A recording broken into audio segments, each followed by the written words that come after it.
Across the UK, on DAB+, on your smart speaker, on your smart TV, and on your side. This is Talk.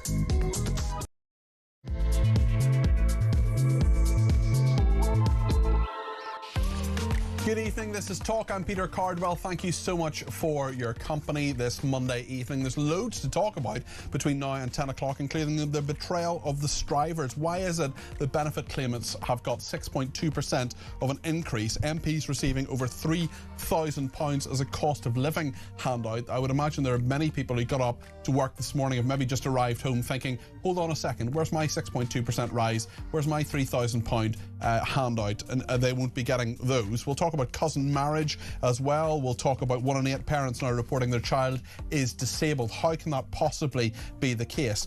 Thousands of people gathering for an anti-far right march in London, but was it really actually about that, or was it this weird combination of people who want to hug trees like Zach Polanski and also others who want to destroy the Western way of life and are flying flags like the ISIS flag there? We'll talk about why Scott Mills has been sacked by the BBC as well, the Radio 2 DJ.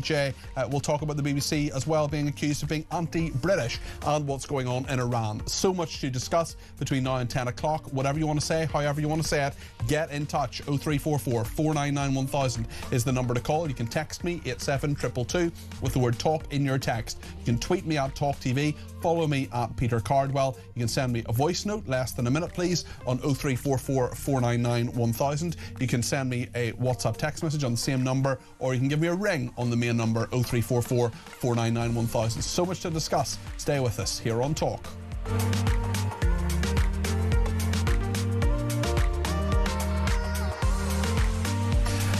Just a note, if you were hoping to hear the new name of the show, we're not just quite there yet. There's a few things to be signed off just yet by the senior management. So apologies, I did say it would happen today. That's my fault for jumping the gun, going a little bit too quickly on that. And we hope to get the new name of the show revealed this week with all the sparkly graphics and everything else that needs to be done. Hopefully doing that later this week, but I'll keep you updated on all of that. As soon as I know anything, you will know. But I had my meeting with Creative, and we're having some various bells and whistles attached to the new name of the programme, which will be revealed very, very soon.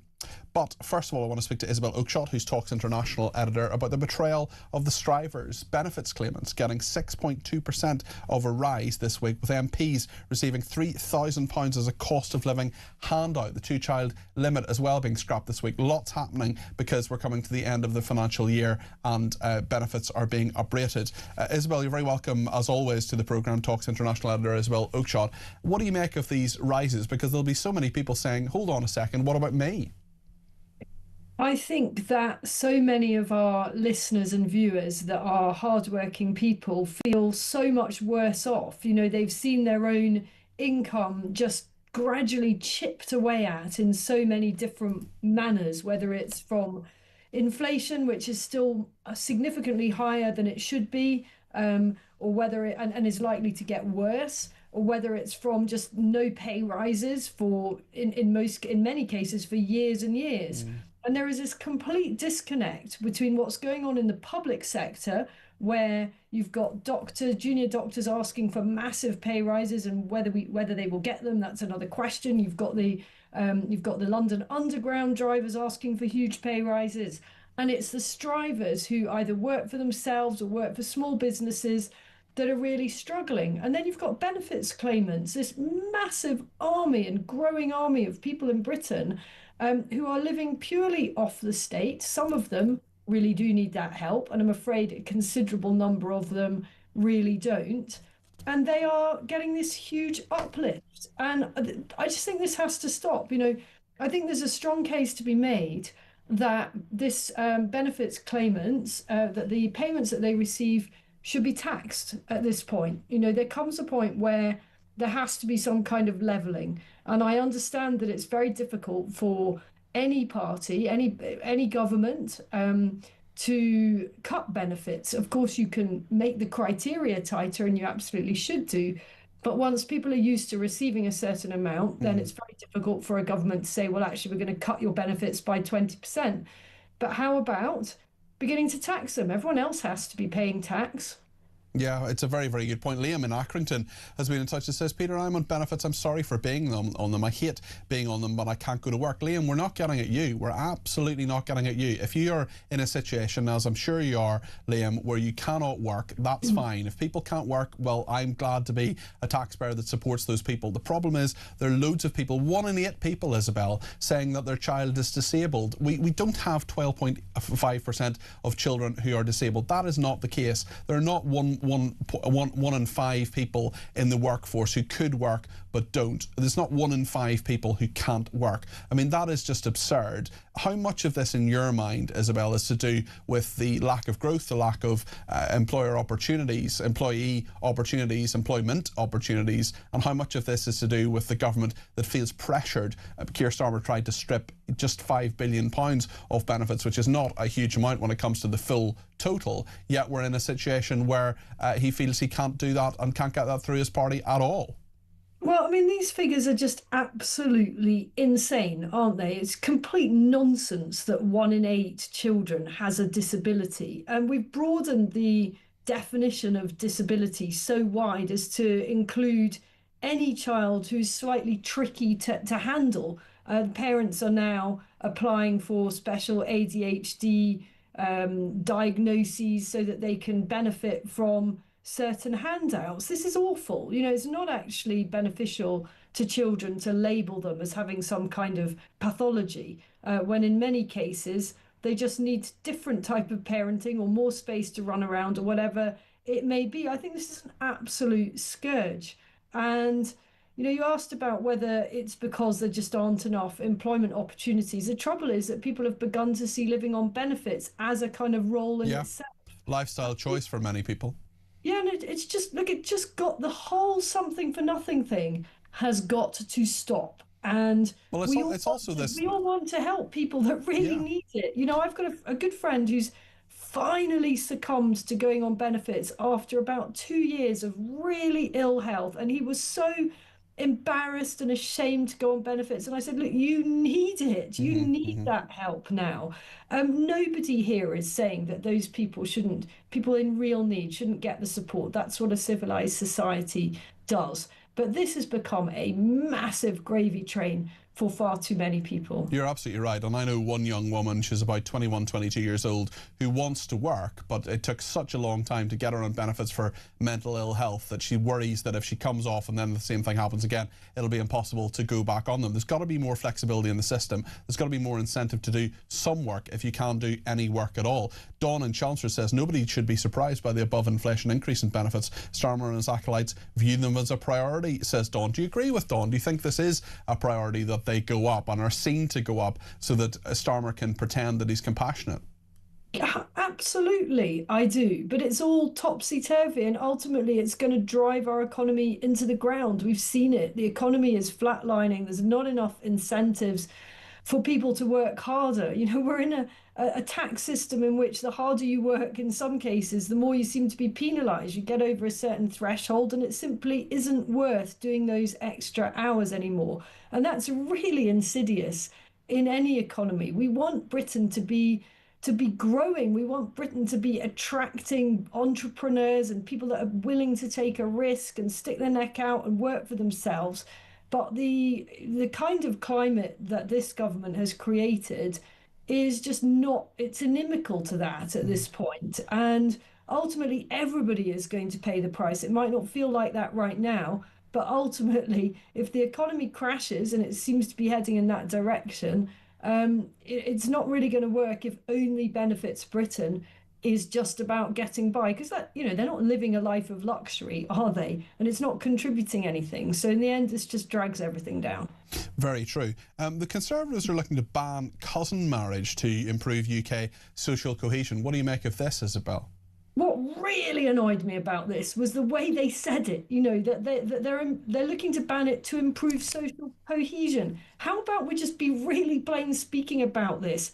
It should be banned because it's really bad for children. It's really, really risky to marry your cousin and have children. That is a genetic liability. And we know this. This is not just Oakshott having a rant about different cultures. It is a statistical proven issue. And I don't know why Kerry Badenoch, who's trumpeting this policy, doesn't just say it as it is and say it is dangerous to marry your cousin in terms of if you're going to have children. It is putting those future offspring at unnecessary risk, and that is not how we do things in the UK.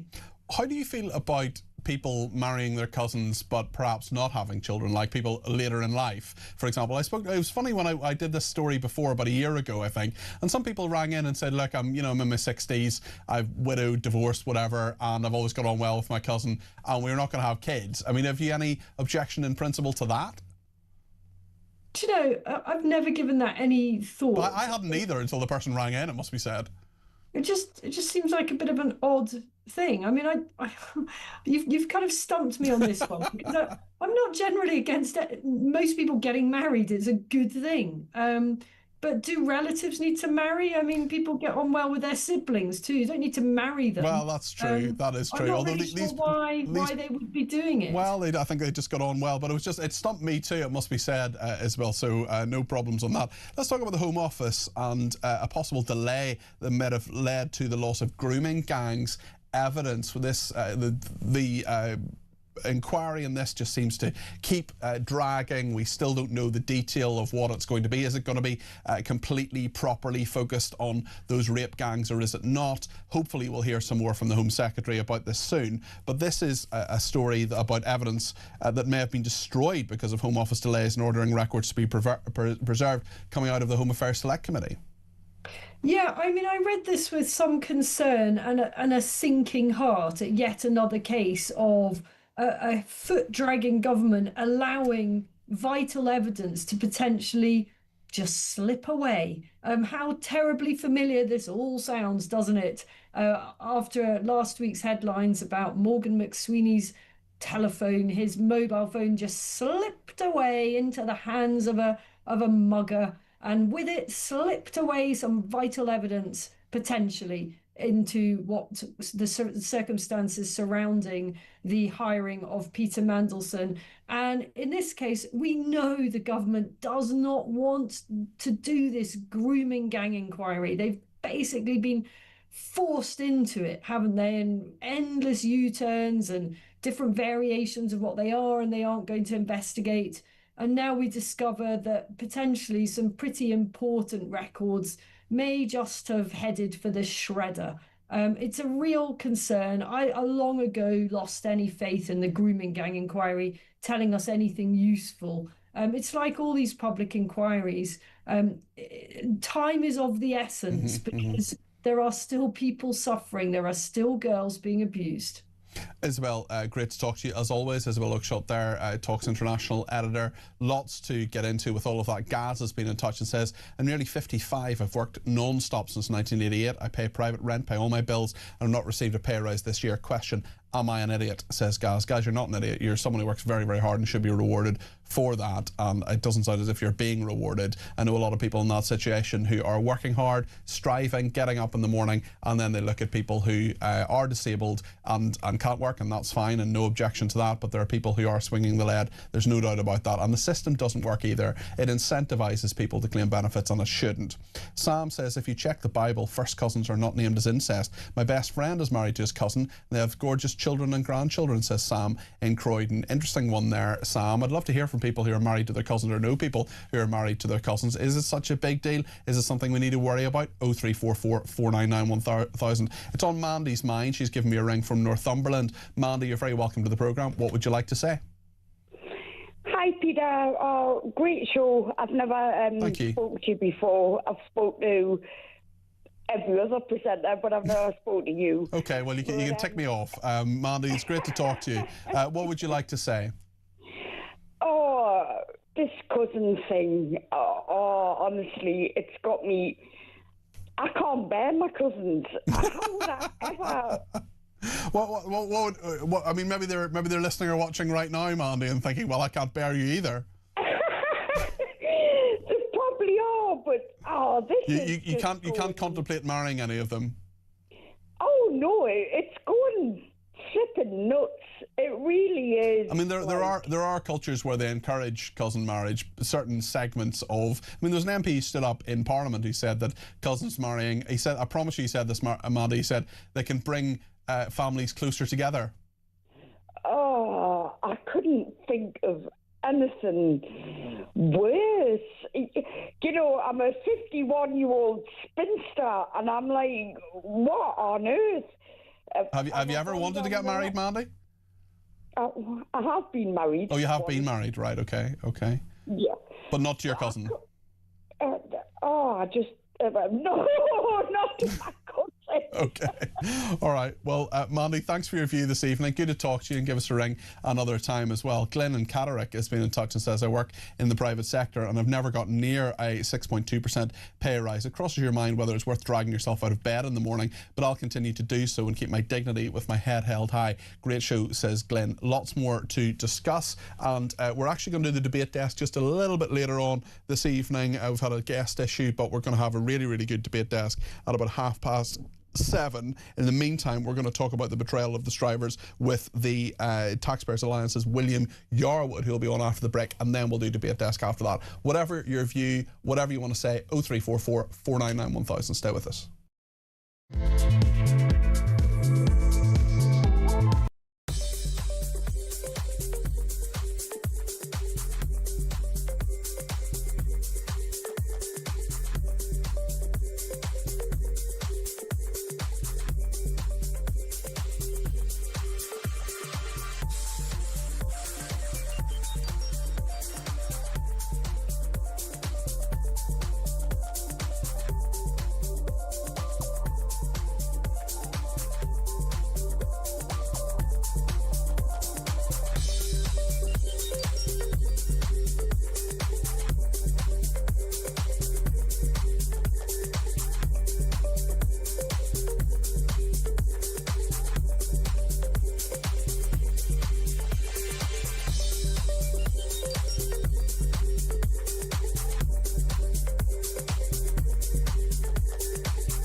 The world is on fire. Russia, Iran, China, conflicts brewing in all of their different regions. They're not waiting. But here in Britain, our armed forces are underfunded, they're undermanned, and they're underprepared. And nobody in government wants to talk about it. Well, we do. I'm Philip Ingram, and I spent my career in the world of intelligence, military planning, strategic planning, and unfortunately, conflict. This is Talk War, and this is where we analyse the conflicts shaping our world.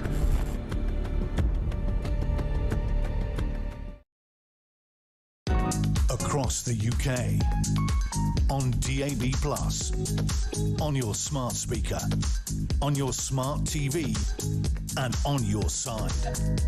This is Talk. Thank you to the person who's texted through to say, why can't Benefits Britain make some benefits linked to jobs that unemployed people could do? Even if it's 10 hours a week, litter picking or working on the phone lines to help people in need. There are lots of jobs they could do, people where they can help the system that's paying for them. I totally agree with that, and the sentiment behind that is a really interesting one. Work has changed dramatically in the last 5 years. Lots of people work from home. Lots of people can work just with their phone or with a laptop. Lots of people can sit on a sofa and work. For example, there are lots of jobs that can be done from home. If people can work even a little bit, I think that's better than working not at all. And the flexibility should be in the system for them to allow them to do that without losing benefits. I want to talk a little bit about Donald Trump, because he has talked about the Iran negotiations. We're going to talk about this later on in the programme and what's going on with the war. Let's just hear what the president's been saying. I would only say that we're doing extremely well in that negotiation. But you never know with Iran, because we negotiate with them and then we always have to blow them up, whether it's the B-2 bombers or just terminating, as an example, the Iran nuclear deal done by Barack Hussein Obama, probably the worst deal we've ever done as a country, one of the dumbest deals we've ever done. Donald Trump aboard Air Force One. We'll talk about that more later in the programme, but if you want to talk about Iran, do give me a call or let me know your thoughts now, 0344 499 1000. But I want to delve a little bit more deeply into this benefits issue, and I'm delighted William Yarwood, who's the media campaign manager of the Taxpayers Alliance, is with me now. William, thank you for joining me this evening. Why on earth is it that a 6.2% increase has been given way above inflation to people on benefits? Yeah, well, good evening, Peter. And it's quite an extortionate rise when you think about it. I mean, that's twice the rate of inflation. And the argument usually behind this is about a cost of living adjustment. But the position I always have, and the position we have at the Taxpayers Alliance, is basically, where is the cost of living adjustment for taxpayers who are the ones footing this bill? It seems that no matter what happens in this country, whether it's on welfare, whether it's on migration, whatever you else might want to say, it seems that taxpayers are always asked to pay even more and more and more, and have an even larger share of the burden thrown upon their shoulders. And quite frankly, taxpayers across the country are getting sick of paying for this. Yeah, I think they probably are. Also, the fact that MPs are to get a £3,300 cost of living handout as well. I mean, MPs are well paid for what they do. Some people say they should be paid more. A lot of people say they should be paid less. I just wonder why on earth they're getting a £3,300 payout for a cost of living rise. They will say, of course, that this is set by IPSA, by the independent body, and it's nothing to do with them. Yeah, I mean, it is set by IPSA, Peter. They are right when they say that, but who created IPSA in the first place? It was the MPs themselves. I mean, it was created in the wake of the expenses scandal, and there are some good things that IPSA has done, especially around transparency and expenses. But one of the things that IPSA does, like you say, is it automatically uprates MPs' pay every single year. Now, we at the Taxpayers Alliance have called for years for MPs to actually change the rules, which they're allowed to do, by the way, Peter. Don't let anyone ever tell you they're not. They can change the rules, and actually, we've been advocating that MPs' pay should be linked to GDP per capita, because GDP per capita is the true measure of whether people in this country are getting richer or poorer. So what is GDP per capita? Obviously, GDP, gross domestic product, what the country makes. Per capita is per person. So they often say GDP's gone up, isn't this marvellous? But if you have a load of people coming into the country, well, you would hope the GDP would go up. So what's happening with GDP per capita at the moment? It's completely flatlining, Peter. We at the Taxpayers Alliance call this a personal recession, whereby if 2 quarters of negative GDP per capita growth happens, the British taxpayers are in a personal recession, which is what they're in at the moment. So our view is basically that if MPs are putting policies forward that are economically disastrous, that tax them more, that disencourage investment, that disencourage entrepreneurship, like I think they have not just in this government, but in the last government as well, then they should feel the consequences of their decisions. And actually, Peter, if MPs' pay had been linked to GDP per capita, they'd be about £12,000 to £13,000 less well off than they currently are. Do you think you could convince them of that? Are they likely to do that, William?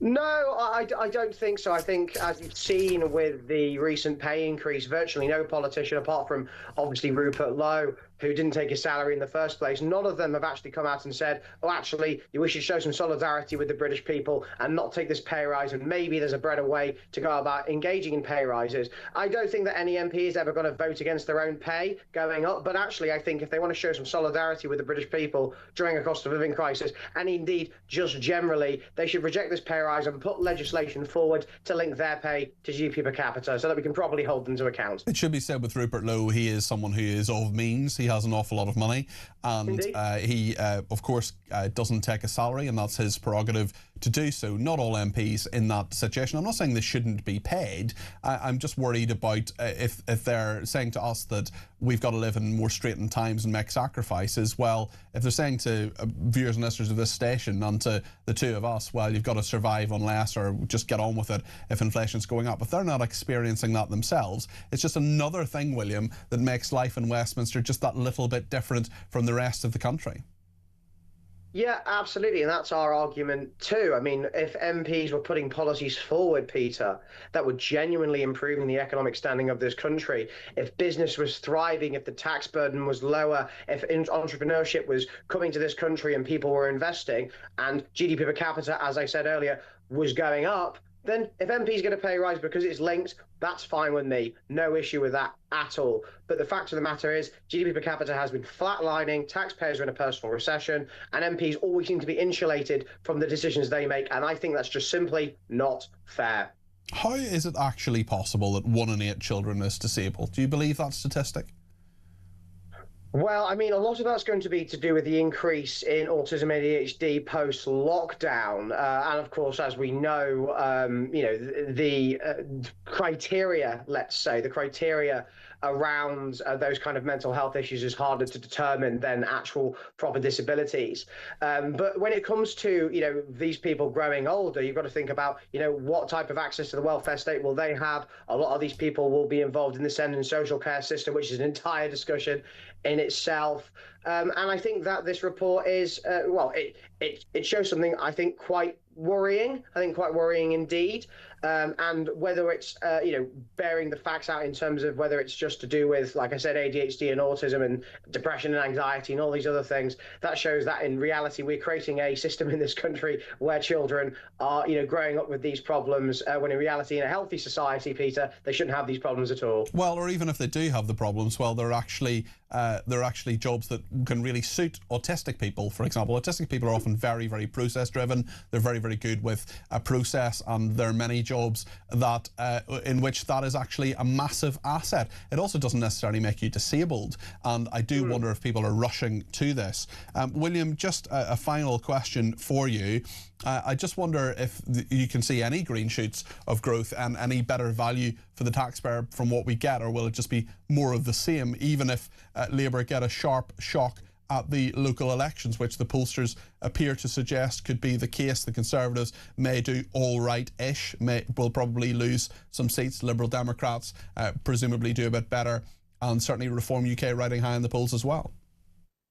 Simple answer to that, Peter, is no. Every time the government's tried to do something in relation to economic growth and house building, whether it's to do with trying to sort out the excessive welfare spending, their backbenchers have never voted for it. So this Labour government, whatever it might say on camera, whatever it might say in the papers, they're always going to be hamstrung by a backbench Labour group, which fundamentally does not want any of the things that would actually encourage growth or cut spending overall.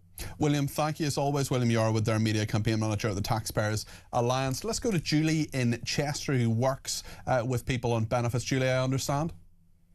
Hi, yes, I work in supported housing. Right. And I was just calling up regarding the PIP. It's absolutely exploded. If you work in mind, there's loads of people that don't need it. They converse between themselves. There's people you can even pay to, not charity people. There's people you can pay that will do the forms for you. Yes, and guidance online about how to do it. There's a lot of people who really do need that money who are reluctant to apply for it. But you see people swinging the lead all the time, do you, Julie? I'd say 60% of the people who I work with don't need it. Really? Wow. They don't need it, and they say they don't go out. What we have one that says he goes, he can't, he soils himself. There's nothing wrong with them. Mm-hmm. But I believe the money should be for mental health. Definitely, I believe the money should be taken off and put into mental health services to make it better for everyone. So are you just tell me what you're saying. Just tell me how people claim this. They all converse. They tell each other what to say. They tell you, how to get through the forms, mm-hmm. and then they ask all the charities to fill it in for them. Some of them are on £1,600 a month. They don't have any electric, gas to pay out of that. So that's just spending money. Their bills are covered. Absolutely, yeah. So when they work in ours, it's even £360 a month to live there. This is what the taxpayer, so if you add that up, yeah, it's like a 60 grand salary a year. I mean, Julie, you must be disgusted by this. I am, because I'm on a low wage. I'm on a minimum wage. I don't mind going to work. Well, I love my job. Mm-hmm. I'm an ex-user myself. But I just feel like if some of the people seen what was going on, it's absolutely ridiculous. Sorry, go ahead, Julie.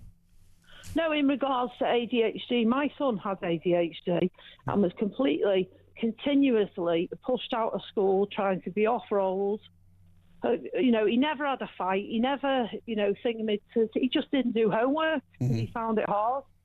And in the end, yeah, he did. The school, they just wanted to off-roll him. He did get in trouble with the police. Even the probation service said to my son, "You've got ADHD, you can claim PIP." And I said to him, "No, you're not. You're not claiming it." Now he's a bin man and he loves it. Yeah, and he gets on fine and he enjoys his job. He loves it. That's all he needed, was just a little support and, you know, finding the right thing. But I feel sorry for him because there's no jobs out there either, is there? Do you feel, Julie, I wonder if you feel that the solutions are there. There are clearly really good people like you who are helping people in need, but it must feel like a smack in the face for you. You can't help them because the PIP payments that they're getting is making them worse. They're alcoholics, they're drug addicts. They're not spending it on services to look after themselves. So, and also the big factor in it is they get paid monthly. So as soon as they get the money, it's gone within a couple of days. So then that puts pressure on our services, mental health services, food banks. They shouldn't be paid monthly. Should be weekly. Yes, absolutely. Or if they live in places like ours, we should supply food, the canteen, and then they get less money. All that money is going to is off licences and drug dealers. I mean, Julie, there'll just be loads of people who are like yourself, hard-working people, taxpayers, who will just feel that this is a scandal, an absolute scandal. It is. I've been on both sides. I'm an ex-addict. I'm clean for 23 years. Well done. And now I work in that service, but I wouldn't mind giving them this money if it was helping them. Yes. It's not helping them, it's making them worse. We've had residents get 10 grand back pay, £10,000 back pay off PIP. Goodness me. Julie, that is a scary picture you paint. Thank you for giving us a ring. I really appreciate it, Julie. Yeah. Julie, thanks for the call. I really appreciate it. That's Julie in Chester there. And someone says perhaps they could do a survey to show how many disabled people are working. I'm disabled, I'm 70, I'm still working. The company just getting back now after COVID. Still have 10 months of COVID bounce back loan. No pay rise for years and not for the foreseeable future. There are loads of disabled people who work. I worked with a brilliant woman who had multiple sclerosis, worked with her at another broadcaster. Absolutely fantastic. Came into work every day, did everything she could. A lot of the time she was using a wheelchair, some of the time she wasn't. You know, was someone I interviewed a few weeks ago, Amanda McLean, who's a friend of mine, who's the chief executive of the Thames Valley Air Ambulance charity, one of the hardest working people I know. She has multiple sclerosis as well, often uses a wheelchair. Liam in Yorkshire says, I worked for 40 years but now find myself on benefits. You cannot live on them. My rent is £750 and with council tax and utilities my overheads are £1,000 per month. Benefits pay me £1,152, so I'm expected to live on less than £40 a week for food, clothes and everything else. Claire in Buckley says, I love my cousins to bits, but I could never comprehend marrying any of them. My cousins, particularly from my mum's sister, are more like my brother and sister as we were all raised together and had a happy childhood together. Cousin marriage is not something we do in the UK, and I agree it should be banned, says Claire in Buckley. Mark in Carlisle, what do you think about cousin marriage? Well, my mother was a daughter of a woodcutter's peasant sort of cottage with 13 siblings, and what spawned from that was 73 cousins I've got. Wow. And I snogged one by mistake. You snogged your cousin by mistake, okay. I did. All right. One of the cousins, by the way, is the world gurning champion, Gordon Mattinson, who was 10 times world gurning champion. You know when you put your head through the horse's collar? That's quite impressive, but you didn't snog him. That's the key point. No, it wasn't him I snogged. Right. His son's current world champion at the moment. Okay. So I'm related. My genetics are related to the world's ugliest man. That's incredible. That's brilliant, Mark. I mean, I've always looked like Morton Harkett from Aha. Well, imagine there was a child. I mean, could look even uglier. So how did you accidentally snog your cousin? Did you trip over something? No, it was in my auntie's downstairs sitting room. We used to play a card game called Kiss, Cuddle and Torture, and my cousin turned up, an older woman. I was about 14, I think, and I think I kept on losing for some reason. So I lost, so I had to snog my cousin. So I think it was something to do with that. Okay, Mark, that is a great call. You've given us the laugh I think we needed during this programme. Thank you very much indeed to Mark, who doesn't believe in cousins getting married either. But what do you think about that? Oh yes, Anne in Archway says, a reminder that those who marry their cousins are often a closer relative, are themselves products of family marriage, so the genes are already very, very limited. And Margaret in Birmingham says, I'm really looking forward to the cat story that's coming up later on about this cat that has now got justice, and Joe Wheeler is going to give us all the details about Freddie the cat. Yes, Margaret also says, can Shabana Mahmood stop some of these protests? They've been in our streets every week for ages. We're going to talk about that more in just a second, but the debate desk will be on the debate desk in just a second if you want to contribute to that. 0344 499 1000. Stay with us.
Across the UK, on DAB+, on your smart speaker, on your smart TV, and on your side. This is Talk.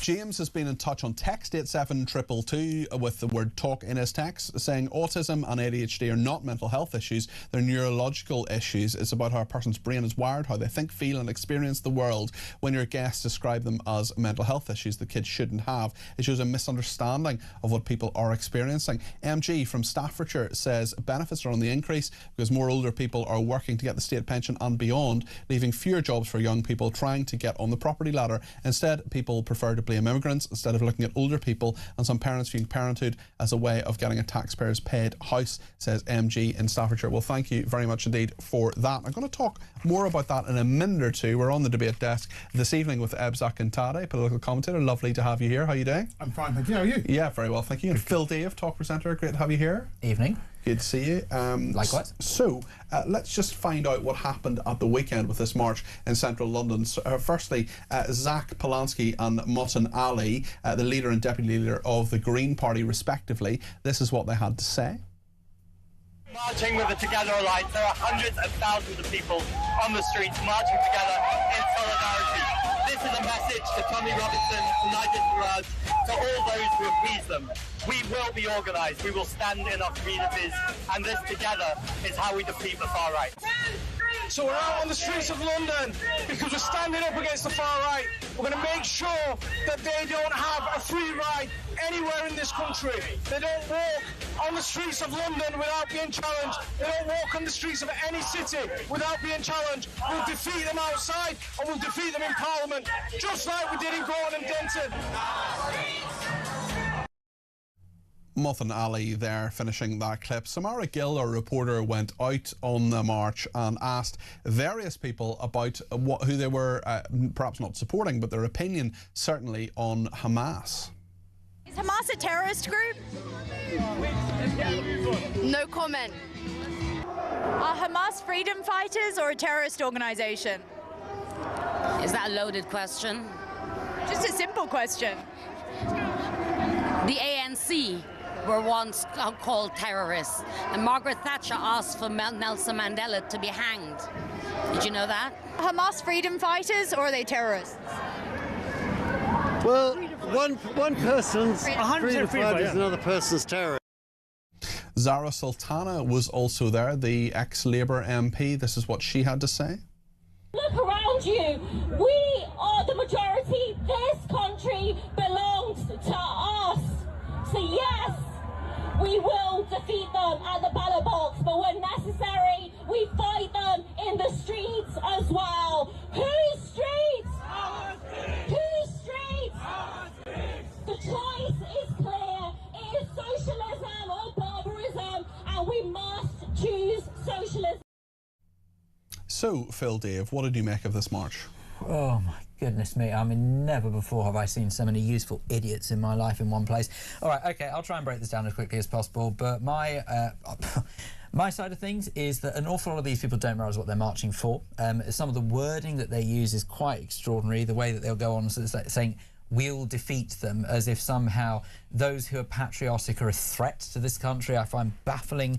And then the others... They say they want to defeat the far right. Yes, but it depends what they see as far right. I don't personally see my views as far right, but I align with a lot of traditional conservative policies that I know Reform boasts. It seems to me, I don't want to put words in Muffin Ali's mouth, but if he says we defeated them in Gorton and Denton, he presumably sees Reform UK as far right, which they're not.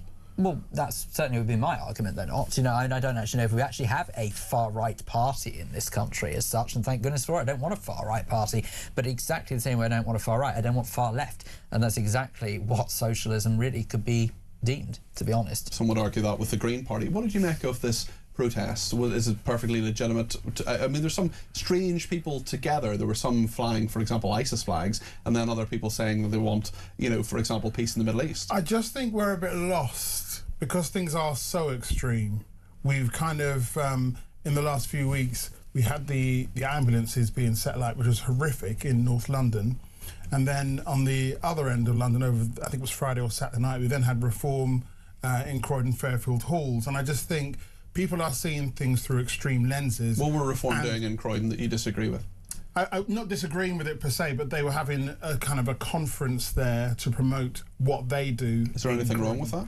There's nothing wrong with that because we always have free speech. But I think the problem, I think, with the demonstration is, I think the message was a bit mixed, and it's all becoming a little bit cloudy because people just want to demonstrate that they don't want extremism from the right in particular to take over the general feel of the population. But you see, I'd be in favour of that if it weren't for one small detail.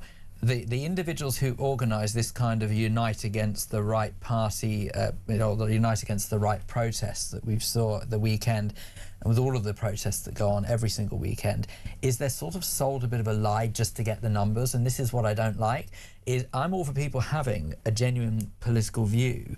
You know, you could sort of have a genuine political view that says you don't like the idea of any child, for example, being caught up in war in the Middle East, and I think anyone with half a brain would say they don't like that. But when they're sold the reason why they're caught up in the middle of a war as some sort of lie just to get the following, we don't know what's going through the mind of every single person at that protest, do we, Ebbs? No, we don't know what everyone. You don't know the mind of everyone, but I think there is the common thread, I think, amongst most of the thousands of people who voted was, we need to make it clear that we are against far-right extremism. Even though Reform doesn't represent that, some of the idealisms of that party don't sit right with me personally and don't sit right with a lot of people who are left and centre-left leaning. And I get that, but you can disagree with something without saying, you know, you're a far-right fascist, because, I mean, there are things that Reform UK say and do that I don't agree with, for example, but I don't think they're, and you're not saying this either, that they're, you know, far-right. No, I'm clearly not saying that, but what I'm saying is that demonstrations are exactly that.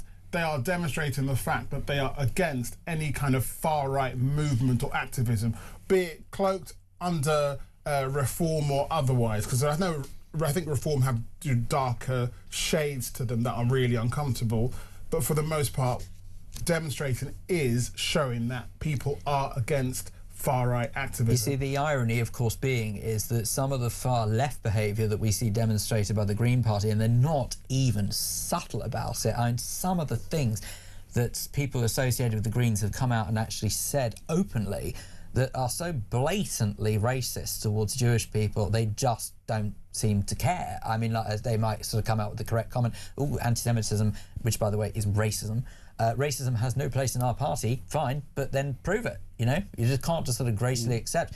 I'm not seeing enough evidence of that. In fact, if anything, I'm seeing actually an awful lot of hatred being stirred in the name of something because they say, oh, don't worry, our leader's Jewish. Well, that doesn't mean a thing. You know, I don't want to pick just on the Green Party here, but of course, you know, we saw the Green Party representation with Zach Polanski at the weekend, and it's very frustrating the way that people are not prepared now to do enough research to form an educated opinion. They will just blindly follow what they're told and what they think they want to hear, and that's what irritates there is a total lack of nuance, and that's very worrying, isn't it? It is, because of course a lot of it is social media driven as well. I know how much Phil hates social media, but I'll say. But I think there is an element of jumping on a bandwagon, and it's a bandwagon that is not necessarily precise in its thinking, and I think that's a problem in and of itself. But people have a right to demonstrate. They have a right to have a point of view. I think this particular march was done in such numbers to make a point of, we do not want far-right extremism, so I'm not against. But so that's my point. It was done in such numbers because of the lies fed to get those numbers. Are you concerned, Ebbs, about people who say, when asked, are Hamas freedom fighters or terrorists, and they say one person's freedom fighter is another person's terrorist? Are you concerned about that? I'm not concerned about that, because I kind of expect that kind of reply. I mean, I expect that kind of reply, but I'm really worried about it, actually, because Hamas are so clearly terrorists. They're a prescribed terrorist organisation. Yes, but I think people are sometimes afraid. Isn't it ironic that sometimes people are afraid to say something on camera that they probably would say otherwise? So on camera, they might be more resistant to saying. Well, there are people openly saying, for example, but they it's didn't just think funny. they were. It's funny that the people that are picked out in that particular vox pop just there were not particularly outwardly saying that. I find that slightly funny, because we're demonstrating on the one hand, but sometimes you're not following through with a complete thought. Well, I mean, the reason I can explain that straight away with that particular collection of voxes is because it's to demonstrate what's out there. You know, the talk audience, thankfully, are not stupid. They do see a lot through the rhetoric and the propaganda that's fed out there, and they are capable of making up their own minds as to whether or not they're for or against something. So when you see individuals who bluster their way through their answer because they're worried about whatever answer they give, this actually demonstrates exactly the point we're making, is that it's an opinion, inverted commas, born entirely out of ignorance. Cliff in Berkshire says, I don't think there is a far-right party in the UK. I would argue that Reform may be, by modern standards, slightly right of centre, but I would say they're pretty much the same as the Conservative Party were 30 years ago. Since Blair, everyone seems to have moved to the left. I'm not even sure the old left-right labels even exist now, other than to use the terms to insult each other, says Cliff in Berkshire. Really interesting you should mention that. I mean, Kemi Badenoch, when she was talking about Reform UK, for example, rightly or wrongly, and do give me a ring if you think this is nonsense, and that's fine, she said that Reform UK were, as she put it, Corbynism with a Union Jack because of some of their economic policies. Gary in Glasgow says, I agree with Phil Dave on that march. If it was anything, it was anything but peaceful, and half the idiots knew what they were there for. As far as I'm concerned, the far left is now the far right. Well, it was a peaceful march. I don't think there was any violence there necessarily, but there were certainly people supporting prescribed terrorist organisations who should have been lifted by the police, and of course were not. Lots more to discuss, including Scott Mills at the BBC. We're hearing rumours there may be a big story coming tomorrow in the Mirror newspaper. Also, the benefits bill in the UK gone up 6.2%. Is that fair? Let me know your thoughts. 0344 499 1000. Stay with us.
world is on fire. Russia, Iran, China, conflicts brewing in all of their different regions. They're not waiting. But here in Britain, our armed forces are underfunded, they're undermanned, and they're underprepared. And nobody in government wants to talk about it. Well, we do. I'm Philip Ingram, and I spent my career in the world of intelligence, military planning, strategic planning, and unfortunately, conflict. This is Talk War, and this is where we analyse the conflicts shaping our world.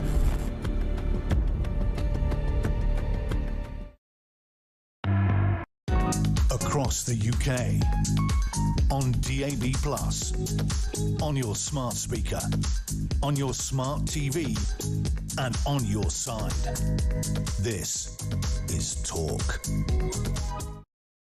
Far left fools protesting against something they know nothing about, says Pete. Darryl in Blackburn says, can you ask Ebbs if he's ever seen a right-wing protest outside a Green Party meeting? The answer is never, because we just laugh at them. Well, there have, of course, been various protests by various people at various times. Thank you to the person who's texted in to say the nation has become work-shy and lazy, and if it was turbocharged during COVID when they paid everyone to stay at home, I furloughed all my staff and they've never been the same since. The left want a 4-day week and soon we will have no choice as it's not cost-effective to do 5. I took Friday off, as you may know, and I was travelling down the road outside of London, and oh my goodness, it was incredibly busy. Now, those people may all have been going to work, but I think there's a lot of people working from home who are perhaps not working from home.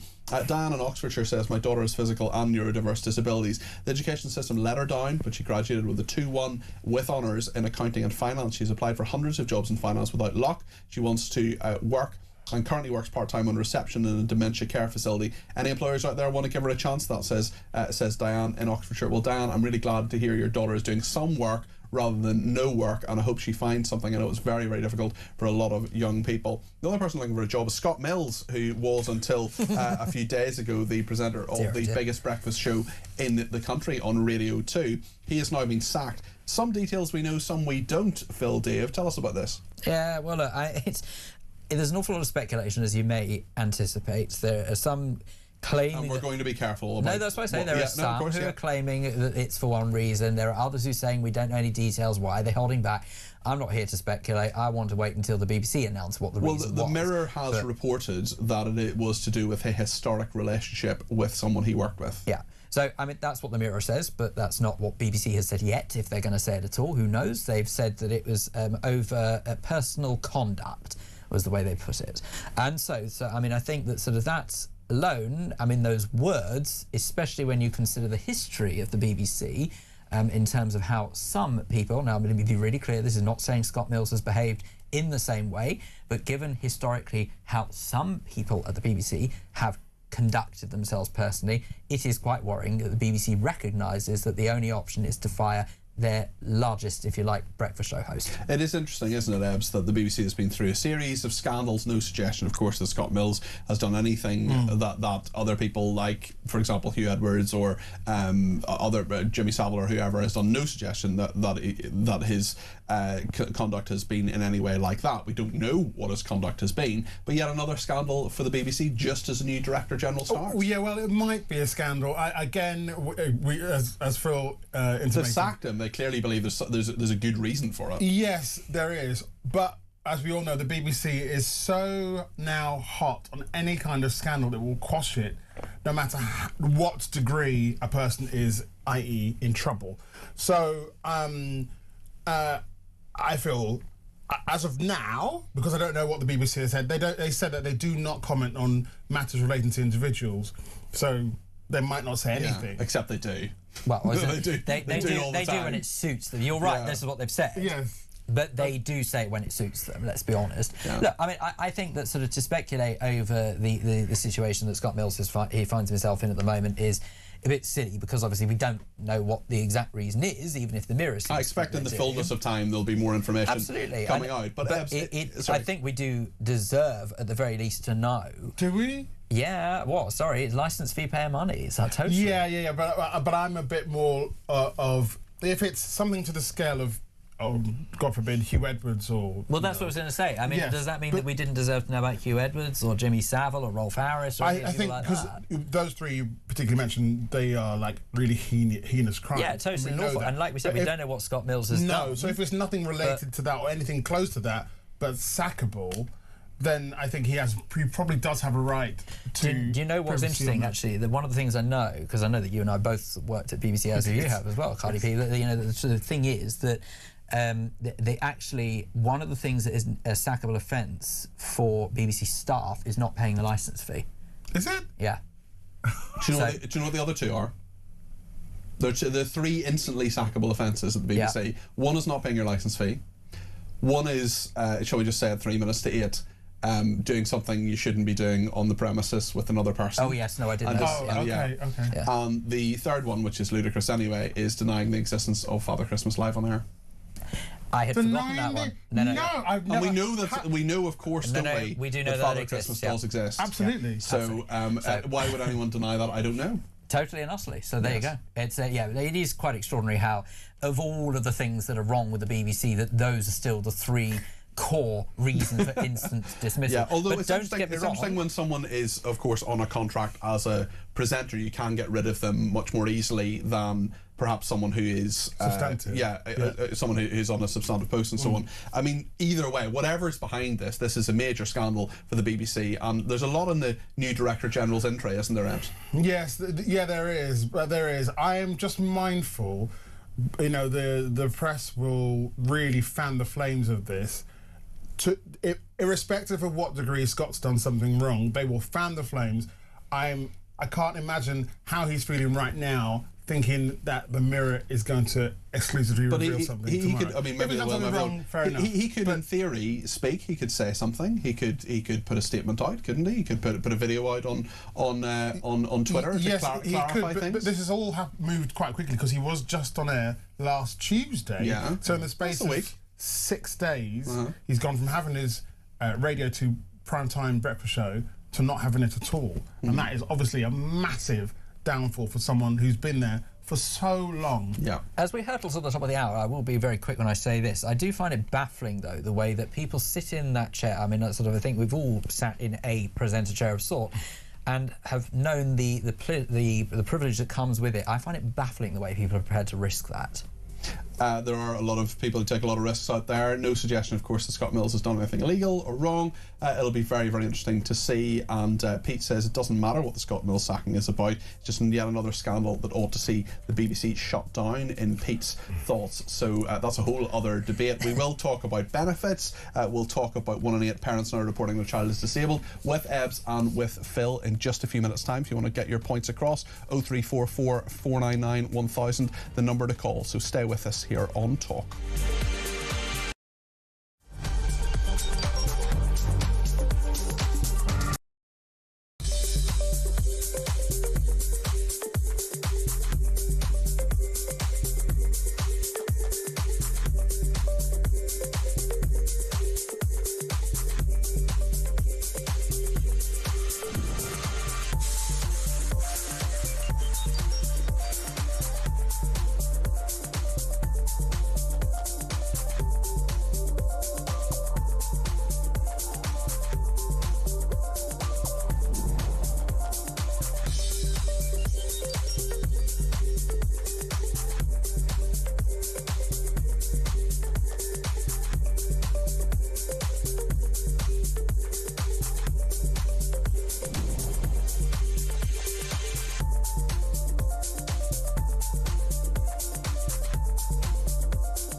across the UK. On DAB+, on your smart speaker, on your smart TV, and on your side.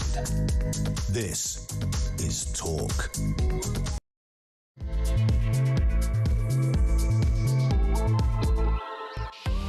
Well, a very good evening. This is Talk. I'm Peter Cardwell. Thank you so much for your company this evening. We're going to talk about that march a bit more in a few minutes' time. We're also going to talk about the benefits bill that has gone up 6.2%.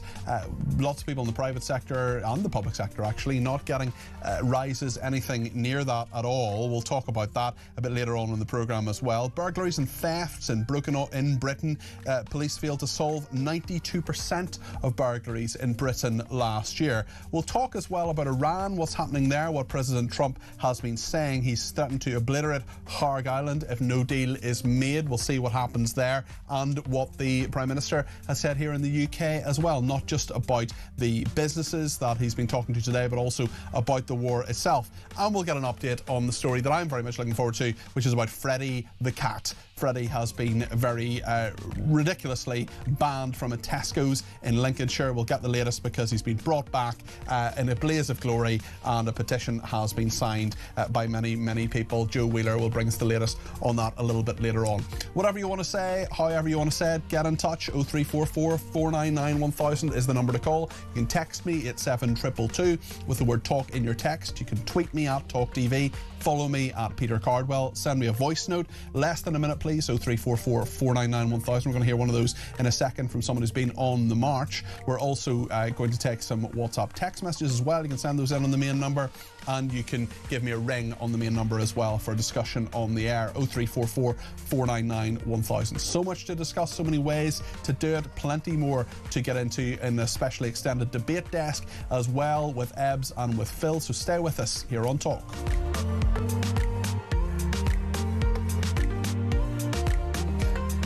Well, thanks everybody who has messaged, particularly about the march. Danny says, what if normal working class people with genuine concerns about the decline of Britain marched against the far left? Well, I'm not saying they shouldn't. Everybody has a right to march and to have their say, certainly, and you can have it on this programme as well. 0344 499 1000. That is the number that a voice note has been sent in by Sarah. She was actually on the march. This is what she has to say.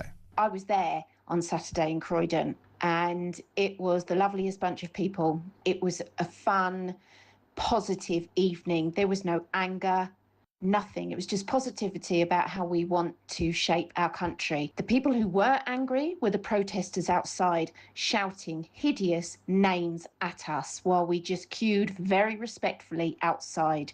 They were nasty. And I tell you, if you were in that room in the Fairfield Halls on Croydon, it was such an experience, and I felt so uplifted. There's nothing far right about it, and I really don't like Ebb saying that it's under a cloak of reform. I don't think I'm far right, and I certainly don't think any of Reform's policies are far right, and it angers me that you say that. It's not necessary, and it's that rhetoric that stirs people up.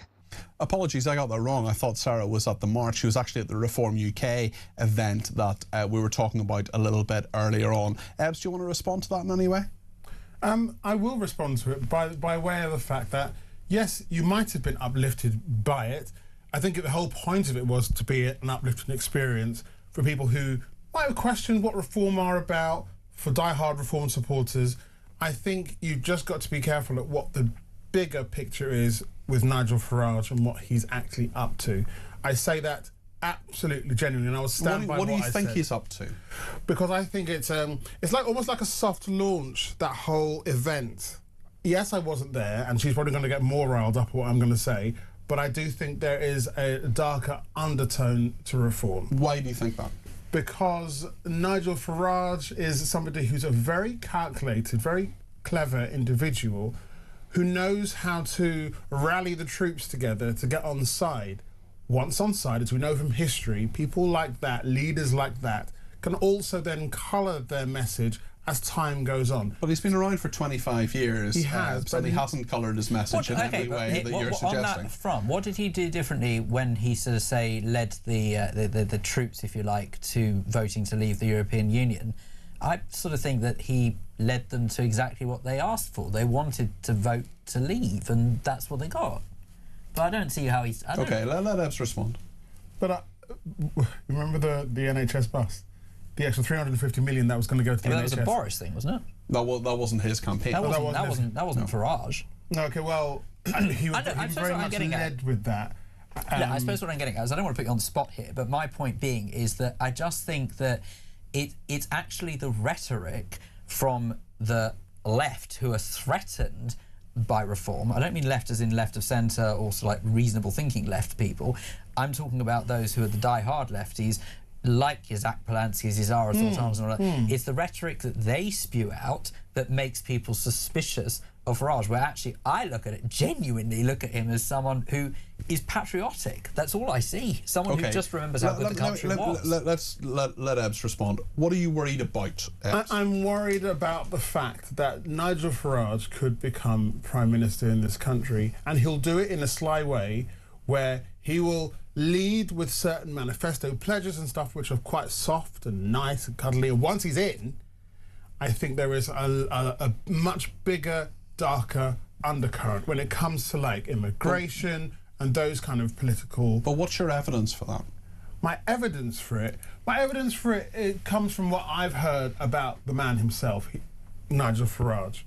I don't think he can be trusted, and I'm going to go out on a limb and say that. Tell me a politician that can be. Well, listen, Ebs is entitled to his opinion there. Whatever you think about what Ebs has said, give me a shout, 0344 499 1000. I want to talk about the benefits bill in this country, because benefits claimants are going to get a 6.2% rise this week.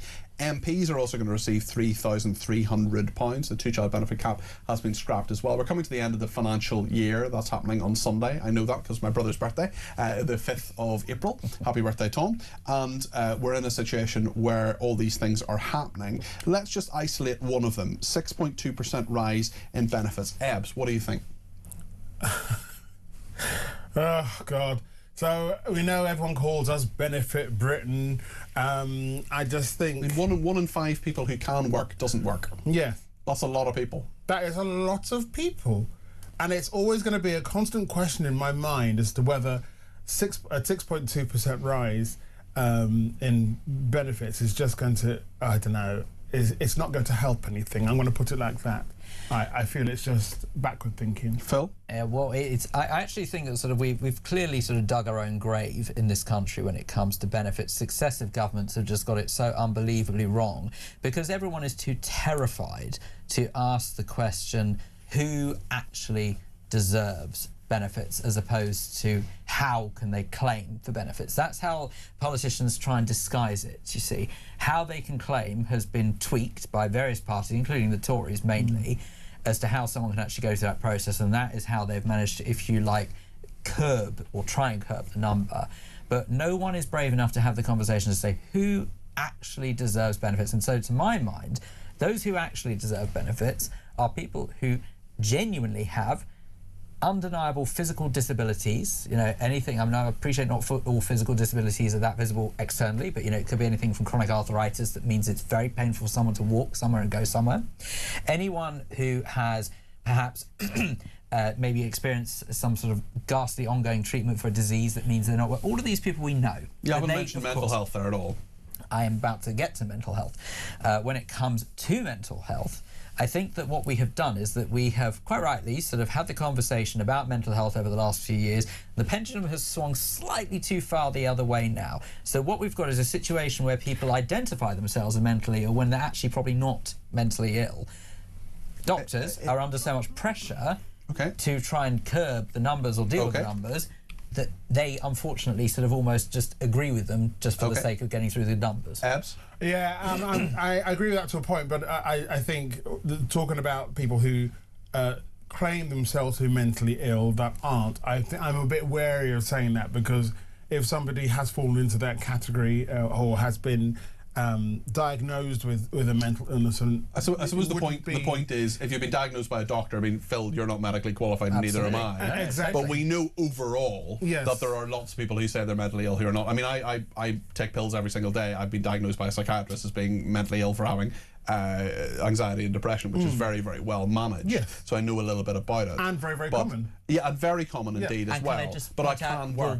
Some people can't. Exactly. That's the point. You work. And work actually helps me. But there are people who have anxiety, for example, who can't interact with people, who worry about every single word they say to people and are worried people will be offended by it, for example, or they'll be sacked or whatever, who would find a workplace very, very difficult. Totally and utterly. And I consider myself incredibly lucky that I don't have that. But at the same time, what we should be doing is working with people in that situation rather than just passing them off as not able to work, because actually I think that's a bigger insult to people. Well, that comes into the flexibility argument as well. Okay, do you have earphones, guys? I have. You have it in? Have you? I don't think Ebbs. I don't. Okay. Well, we'll do the magic thing where we'll take the mic down, if that's all right with Sam, who's the tech op. But Louise is in Orpington, and I want to take a call from her. She was at the Reform conference and wants to talk about we have some earphones now for Ebbs. I'll read out a couple of messages just while Ebbs gets his earphones on, and one is from Alex in Cardiff, who says, honestly, what kind of society have we turned into? We are ashamed for flying our national flag, but flags for Palestine, no problem. It's just messed up, says Alex in Cardiff. Anna in Surrey says, my ex-force's 87-year-old dad and 82-year-old mother, both still paying tax, were burgled 23 days ago. They've cancelled a coach trip to Yarmouth next week as they are still waiting for the promised phone call from the police. I am shaking with rage as I type this. Shout out to the West Midlands Police, who can muster 700 extra officers to protect Muslims from non-existent Jewish football fans, but can't find time to call my traumatised parents, says Anna in Surrey. Anna, that is absolutely disgraceful, and West Midlands Police need to pull their finger out and do the right thing there. Right, we are going to go to Louise in Orpington now, because she has a question for Ebbs. Louise, I understand you were at the Reform conference. Is it in Croydon, the one that we're talking about here? Yes, I was. Hello, everybody. Hello, Ebbs. You're on with Phil and with Ebbs as well. Make your point, and then I'll put it to Ebbs, and then I'll come back to you, Louise. Well, my point would be actually for Ebbs. He sounds a very intelligent gentleman. And appearances can be deceptive, please. I went to the rally with my 14-year-old son as an education. We didn't know really what to expect, but I quite like a lot of the things that Reform talk about, but I really wanted to go and see what it was really about. And that's what I would actually, after listening to what Ebbs has just said, to something that you've just spoken about, a lady saying she also went to the Reform thing. Yes. Actually go to one of the rallies before you really make a strong sort of like... You can judge something seeing it on telly, though, can't you? I mean, you know, Ebbs, you know an awful lot about what Reform's message is, don't you? Yes, I do.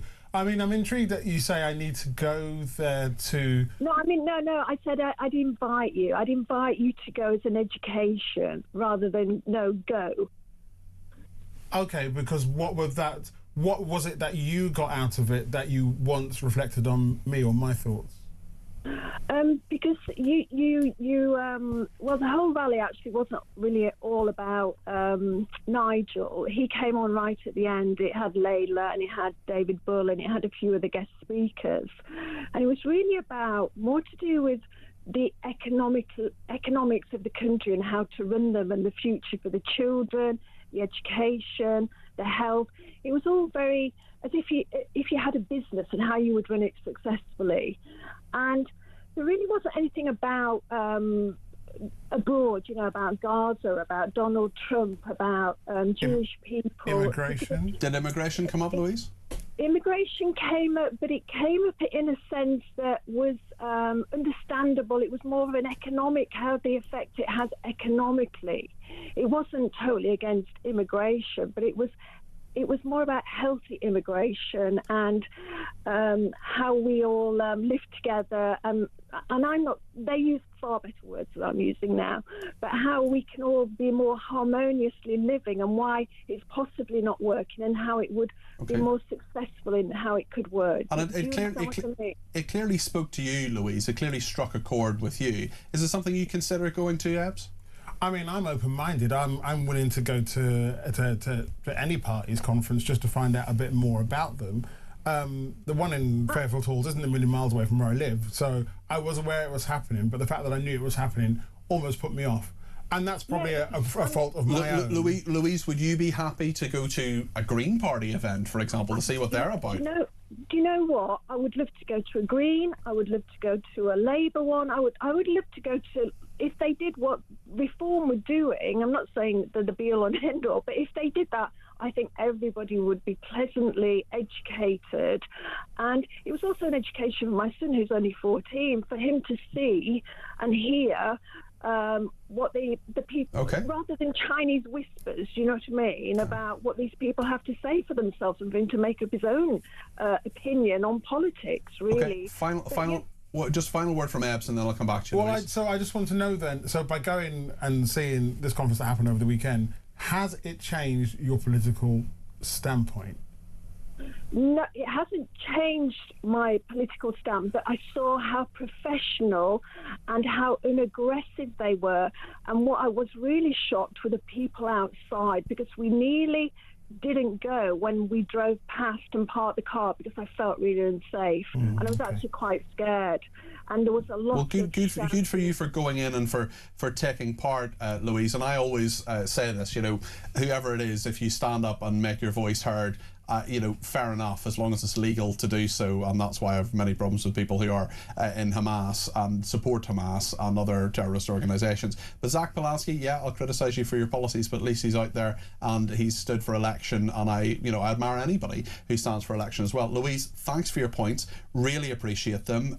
You and Ebbs can go together to the next Green Party event or Reform or whoever. Do you know, I've been covering political conferences for quite a while, actually, and no one ever believes me when I say the Lib Dems are the most fun. They're really, there's so little at stake that people just sort of kick back and it's more carefree. Labour ones are, and particularly Conservative ones, are always really, really serious. They're always quite serious affairs. The Lib Dem conferences, I love them because there was nothing, even when they were in government, it was just like, no, let's just have a party, and it was kind of good fun.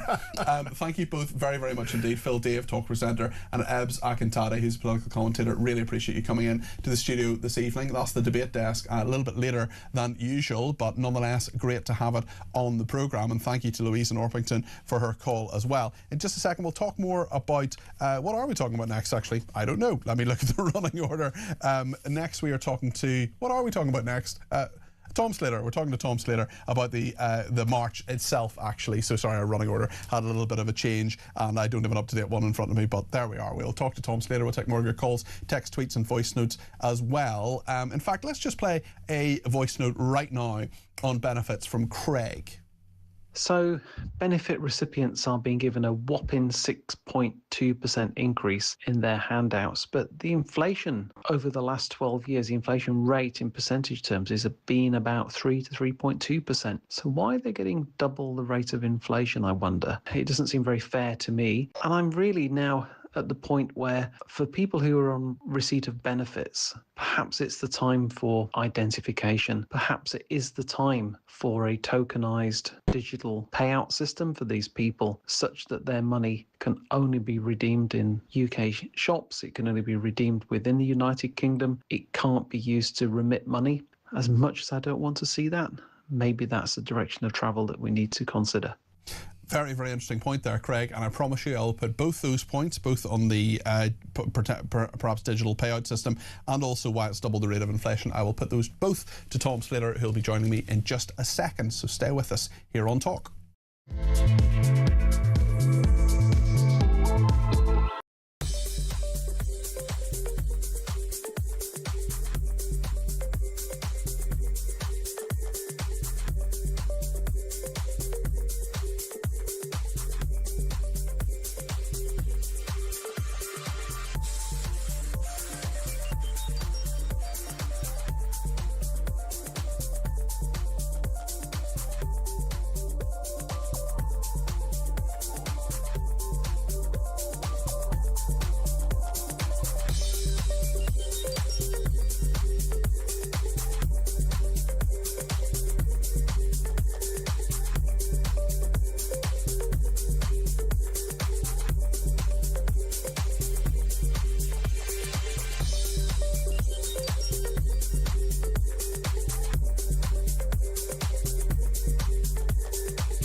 The world is on fire. Russia, Iran, China, conflicts brewing in all of their different regions. They're not waiting.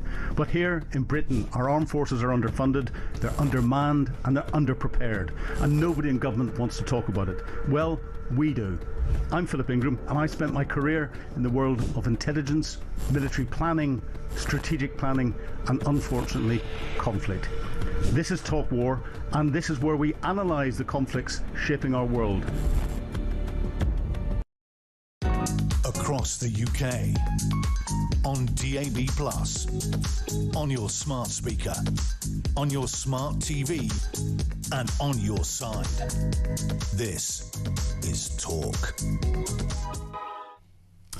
Well, let's see what happened at the march at the weekend. There are two events we're talking about. Lorraine rang in a little bit earlier on about the Croydon event for Reform UK. There was a rally, and we had a voice note about that a little bit earlier on as well. But the main march that happened in London, the sort of anti-far right march as they called it, Zach Polanski and Muffin Ali, the leader and deputy leader of the Green Party, this is what they had to say. Marching with the Together Alliance, there are hundreds of thousands of people on the streets marching together in solidarity. This is a message to Tommy Robinson, to Nigel Farage, to all those who appease them. We will be organised, we will stand in our communities, and this together is how we defeat the far right. So we're out on the streets of London because we're standing up against the far right. We're going to make sure that they don't have a free ride anywhere in this country. They don't walk on the streets of London without being challenged. They don't walk on the streets of any city without being challenged. We'll defeat them outside and we'll defeat them in Parliament, just like we did in Gordon and Denton. I mean, Muffin Ali is a really, really interesting person, and I have interviewed him once on another station, not on this station, but I would love to interview him on this station. He says we'll take them on anywhere. I don't know if he would see me as far right. I certainly hope he doesn't, because I'm not, but I would very much like to interview him and ask him many, many questions about what I believe to be his anti-Semitism, what I believe to be his horrible victimisation of Jewish people, what I would like to ask him why he was at a rally at the Al-Quds march in favour of, I don't know if he was at the Al-Quds protest itself, but he was certainly being at a pro-Iranian regime protests himself. So I think there are lots of questions to ask Muffin Ali. Samara Gill, our reporter, did some questioning of some of the marchers as well. This is what she sent back. Is Hamas a terrorist group? No comment. Are Hamas freedom fighters or a terrorist organisation? Is that a loaded question? Just a simple question. The ANC were once called terrorists, and Margaret Thatcher asked for Nelson Mandela to be hanged. Did you know that? Hamas freedom fighters, or are they terrorists? Well, one person's freedom fighter is another person's terrorist. That really, really worries me when people say that. I just want to know, do you actually know what Hamas did on the 7th of October? Jason says, people like Ebbs terrify me with, sorry, he said, not Ebbs, I should say, people on the march. Some of the people on the march terrify Jason from the Lake District with their Islamist ties and anti-Semitic rhetoric and their childlike naivety and ignorance of branding anyone fascist and divisive and hateful who question them. They should cause everyone concern and they must be challenged. Well, Tom Slater is the editor of Spiked Online and joins me now. Tom, you're very welcome to the programme. What do you make of this march? Well, I popped down there on Saturday and I wish I could say I was surprised. It was a sort of heady mixture of a lot of what you've already been talking about there, Peter, where on the one hand there is this anti-far right rhetoric, which seems largely aimed at Reform UK, Nigel Farage, people who are voting for a party which is leading in the polls and is not really far right by any reasonable definition. Then there's this other contingent, this other dynamic at play, which is just kind of open apologism for Islamist regimes. The first thing I saw on Whitehall was a flurry of flags of the Islamic Republic, people holding up images of the Ayatollah Khamenei.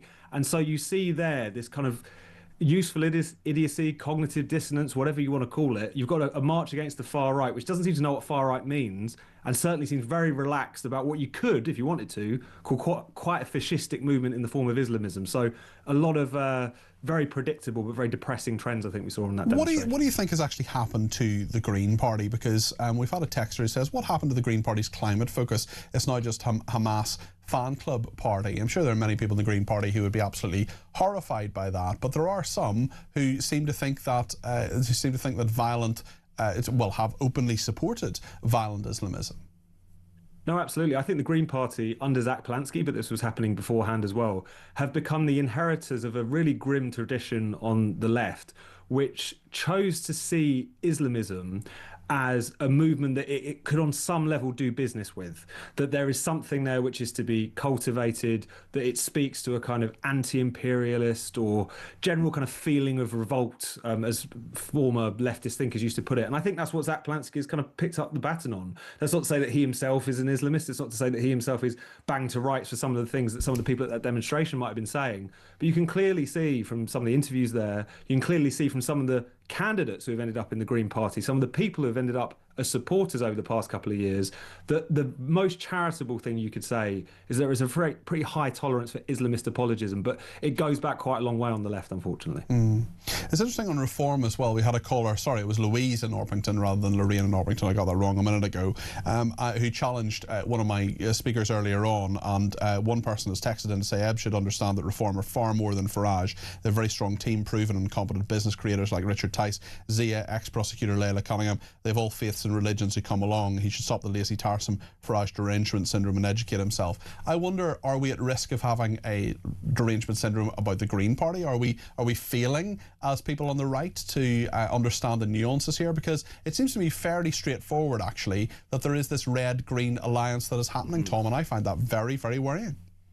No, and I think that, if anything, the Green Party have got an easy ride. Whilst everyone in the mainstream media, or certainly sections of the mainstream media, have been talking about reform as if they're some kind of subversive, dangerous, extreme threat. At the last election, at 2024, before Zach Polansky even became leader, there were 20 prospective parliamentary candidates who were found by the Times in an investigation to have engaged in some pretty gutter anti-Semitism, to be perfectly frank. Things like calling October the 7th a false flag operation, a fake on behalf of Israel. People like one of their candidates in Birmingham turned out to be their diversity coordinator, who praised a pro-Palestine demonstration, in quote marks, which disrupted Holocaust remembrance celebrations at Auschwitz.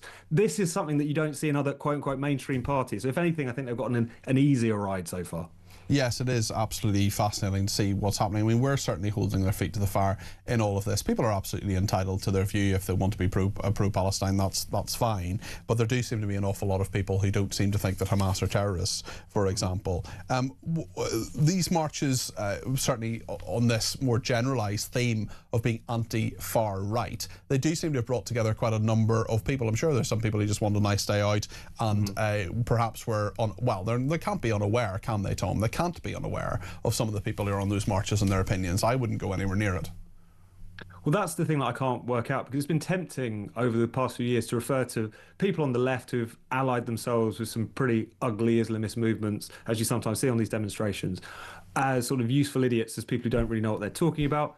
That's often true for many of them. Many of them are not necessarily looking that deeply into the issue. But I don't know about you, if I was on a demonstration, as has happened not just with this Together Alliance, but with many of the quote-unquote pro-Palestine demonstrations, where you've got people holding up anti-Semitic caricatures, where you've got people chanting Arabic war slogans about the murder of Jews in the 7th century, where it's quite clearly an element of menace that is involved there, would you not think, should I be here? And that's the question that I think many of these people haven't been asking themselves, and they've just been kind of swept along with this movement as it's taken hold. Tom, thank you. That's Tom Slater there, who is the editor of Spiked Online. Khaled's on the line from Leicester. He's giving me a ring on 0344 499 1000. Khaled, you're very welcome to the programme. What would you like to say? Yeah, I'm saying you're talking about Islamism. Yeah. Right? What about Zionism? You know, what Zionism has done to the innocent population of Gaza, and it continues to do so, even in the West Bank. So why don't you elaborate on what they are doing? When you're talking about Islamism, you're talking about a few people holding some flags. No, I'm not. That's not what Islamism is. What is Islamism? What is Islamism? Okay. Suddenly you make up new versions. No, it's not. It's not a new. Well, Khaled, if you listen to me, I'll tell you. Islamism is really straightforward, okay? So there are people who follow the Islamic faith who do so peacefully. They're Muslims. There are people who advocate violent things against our Western way of life. there are many people who believe this, and they're Islamists. Now, if you want to destroy the Western way of life, if you don't believe in free speech, if you don't believe in women having rights, if you support, for example, what happened on the 7th of October, if you support Hamas, who are Islamists, if you support Hezbollah, who are Islamists, well, then you're an Islamist. That's what it is. It's really straightforward. So what about what about all the population, innocent people that have been killed in Gaza? And what about all the innocents that have been displaced in the West Bank on a daily basis? At what point have I said that's a good thing? But you can only see, you've got tunnel vision. Peter, you got tunnel vision. But I don't understand why you're saying, well, I mean, why not talk about the genocide in Darfur? Why not talk about Nigeria, for example? Why not talk about what's happening there? You're saying, if I talk about Islamism, I've got to talk about Zionism as well? Is that what you're saying? The actions of the Israeli government, I've got to talk about that? Of course, because UK British nationals are going to, and the UK government is supporting UK nationals to go over to Gaza, commit war crimes, which they're posted online for everybody to see, and then come back to the UK. Who says they're war crimes? And what war crimes have? Well, how do you know that? Of course, they've recorded them themselves. They've been named. Okay, who's decided? Which court has decided that they're war crimes? They are, put it this way, they are war crimes. But how do you know that? How do you know that, Khaled, if a court hasn't decided, if there hasn't been an international court? The ICJ, for example, has not said that it's a genocide, for example, because it's not a genocide. The ICJ hasn't said that there are war crimes that have happened in Gaza, but you have decided that there are, based on your own, knowledge of international law? My knowledge of UK nationals posting their actions online. Do you understand? I understand, Khaled, I understand that you have seen videos of people who are UK nationals doing things that you disagree with.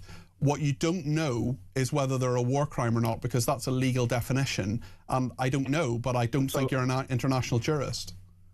So you would say that what if the ICC and the ICJ determine something, would you agree with that? Not necessarily, no. So what is law then? So we might as well have an anarchistic country, basically do what you want, whenever you want, break every law, and it doesn't matter. That's what you're saying.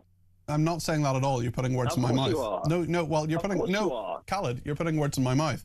The point is that I don't like, any more than you do, the 20,000 innocent people died in Gaza. I don't think it's a good thing. I want the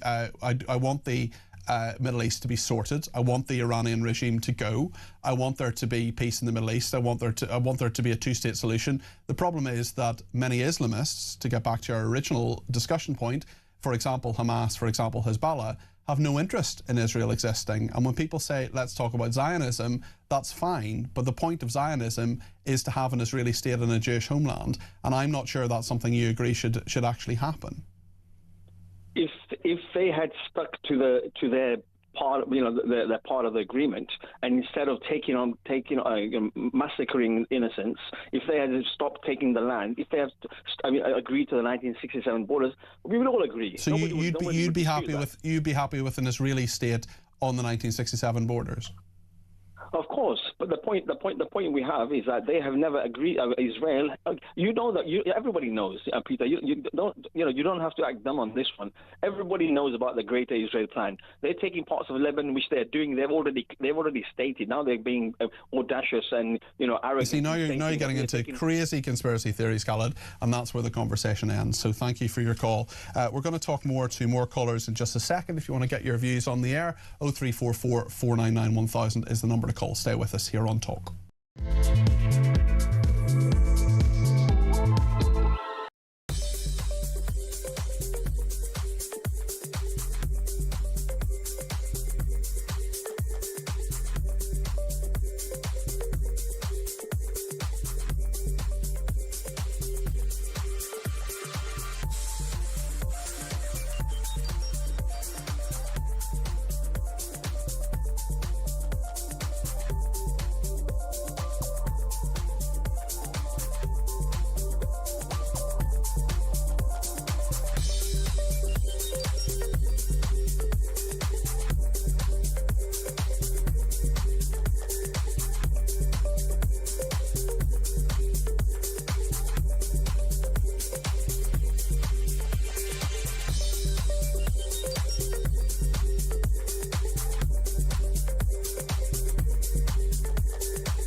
across the UK.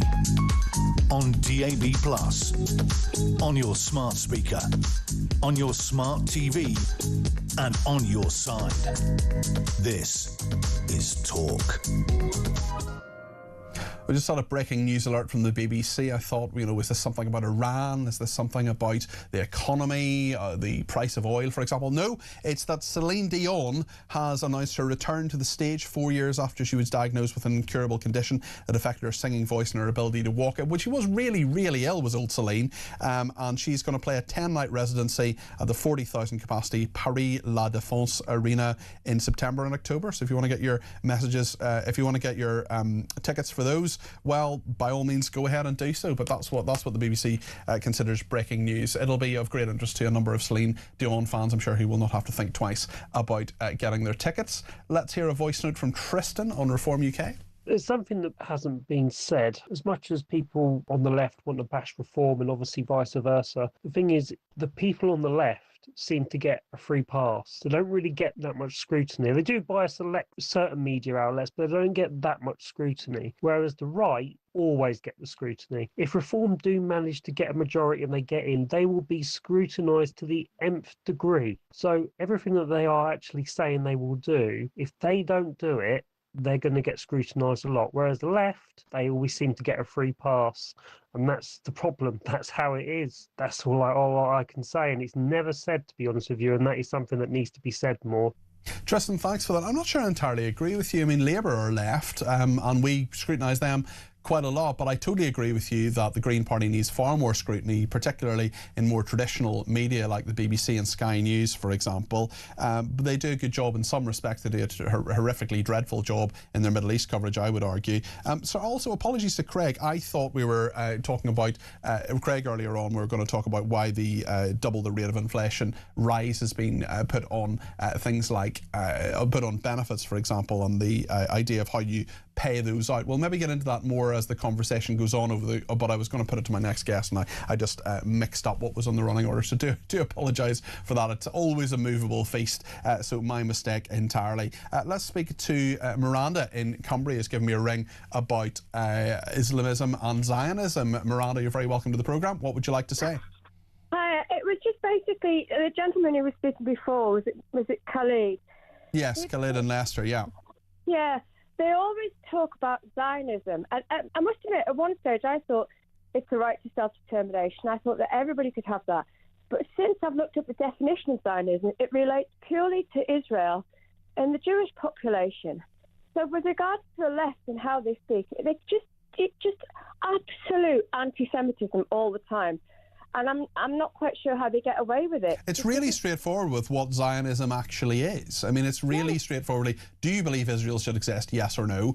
Do Jewish people have a right to a homeland? Yes or no. It's really straightforward. And people say, oh, Zionist this, Zionist that, or says, Zionism is racism, which is something the Green Party had as a motion to discuss over the weekend. It's absolutely outrageous. It really is outrageous, and it's a huge excuse. And I don't know how this government even hasn't pulled them up on it, or nobody's pulled the government on it, because they always talk about Zionism, and it just relates to Israel and Jewish people, and it's completely wrong, and it's just complete prejudice and discrimination against the Jewish population, and I'm appalled by it. Miranda, great thoughts there. Totally agree with you, and a great call. Thank you to Miranda in Cumbria. Let's go to William in Lisburn in Northern Ireland. William, you're very welcome to the programme. Hello, Peter. You've had me on before. I know. No, it's great to have you on again. What would you like to say this evening? It's Peter, my background. I've had experience between working far around the world and working in the security forces in Northern Ireland. Yes. I think people are ringing. It's so frightening. The only reason I ring up is because the danger I see this letting the sectarian politics get out of hand is terrible. Totally agree with you. Don't seem to understand over there, Peter. Maybe you do. I'm sure you do. I heard a guy on what really upset me was he had a speaker on earlier saying that one man's terrorist is another man's freedom fighter. Yes. This is all very well until it comes to your brother, your sister, your mother, or a family member. And you have in areas then taken over by paramilitaries, people giving them political cover, and you've got Northern Ireland in 1969. I'm sorry, but I wish people over there would wise up. I think they need to know what terrorism is as well, and they need to understand it. And I think unless I experienced the tail end of the Troubles, and there were a few things that affected me, but largely I was untouched by it, William. You will know far more than I do. Well, things that you don't want to hear on your show, and I can assure you it affects you for quite a few, ever to the rest of your life. Well, you're absolutely right, William, and there are an awful lot of people I know, mainly people a generation or two generations above, friends, family, for example. Mainly, one particular person is a father of some friends of mine who was involved, who was an REC officer and saw things that gave him post-traumatic stress disorder for the rest of his life, which is just I took a close colleague. I'd actually joined him joining up. I took him to hospital. He didn't work out too well, but when it comes to that's it. I don't think people over there realise what they're walking into. Well, you know, William, from first-hand experience, how worrying, and I know too, how really, really worrying sectarianism is. How when people believe certain things because of, not necessarily because of their faith, but because of their belief system, that are against a way of life. And when there is terrorism and people don't call it out or appease it, or simply say that, okay, they're maybe not carrying it out themselves, but they're in a situation where they help in some way, or they vote for parties that would put terrorism forward. It's really, really worrying. And I can see a lot of that happening in GB that happened in Northern Ireland as well. You're right to sound the alarm, William. Yeah, and the other thing is, this latest thing with, especially that guy that was in the Green Party, were concerned with the environment, and now they seem to be cultivating one community. I don't know much about it. But the thing is, this far right thing, if you don't agree with people that are on the extreme left, you're far right. Yeah. I don't say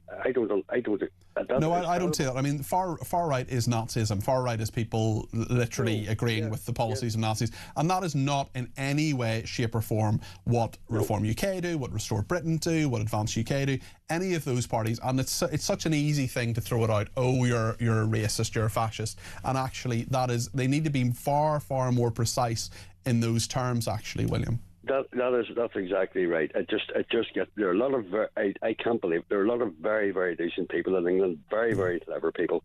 How this has happened, or how you can bring a debate and very quickly, such a load of number. Yeah, William, you make some really, really good points. Do you know a book I'm reading at the moment? Do you come across that journalist Peter Taylor? You come across him? He's been around for many, many years, BBC journalist. Yeah, I'm reading a brilliant book of his at the moment called Operation Chiffon, which is about the back channels with the IRA. Really, really good book. Highly recommended. William, thanks for the call. Really appreciate it. That's William in Lisburn in Northern Ireland. James has been in touch and says it puzzles me and is surely hypocritical of the Greens to champion Islamists against the so-called far right when Islamists share the same ideology as Hitler and the Nazis, i.e. exterminating Jews and wanting to rule the world. Are Islamists then not a far right fascist movement? I think they are, James, and I think that, well, interestingly, the Nazis, of course, were National Socialists, so they were on the left, but fascism can be on the left as well. It's a complex picture, certainly, James, but a very, very good point that you make there. Dean in Ealing in London says, are the Sultana Corbyn bunch bothered about being called far left? No, they are not. So I'm not bothered about being called far right, and I'm going further right every day, says Dean. Another person says, the Labour government, the 20th century party for working people, have now become the party for 21st century non-working people, creating more potential voters for themselves. Well, whatever you think about the benefits debate, do get in touch, 0344 499 1000. Fiona says, people on the right want all disabled people who really need help to get it, but the left just want people to be dependent on the state. And Mick says, I'm on PIP.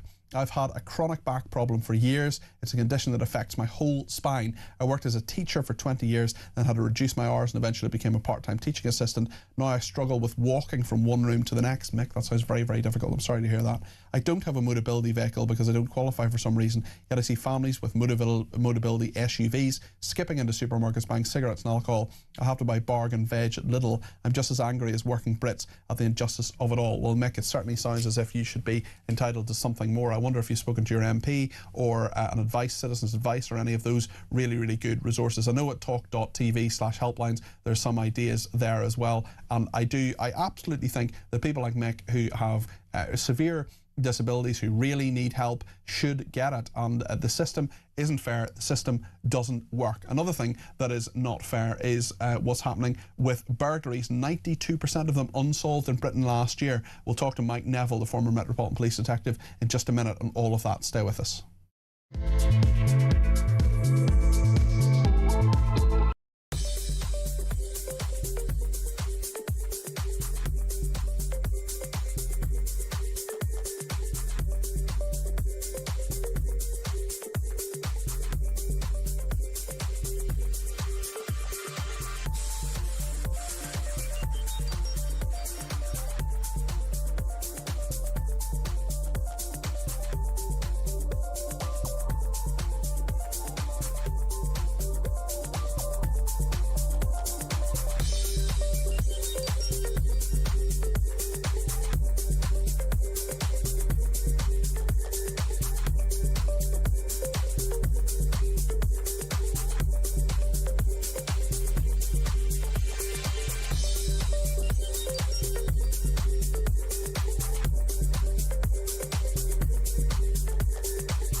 The world is on fire. Russia, Iran, China, conflicts brewing in all of their different regions. They're not waiting. But here in Britain, our armed forces are underfunded, they're undermanned, and they're underprepared. And nobody in government wants to talk about it. Well, we do. I'm Philip Ingram, and I spent my career in the world of intelligence, military planning, strategic planning, and unfortunately, conflict. This is Talk War, and this is where we analyse the conflicts shaping our world.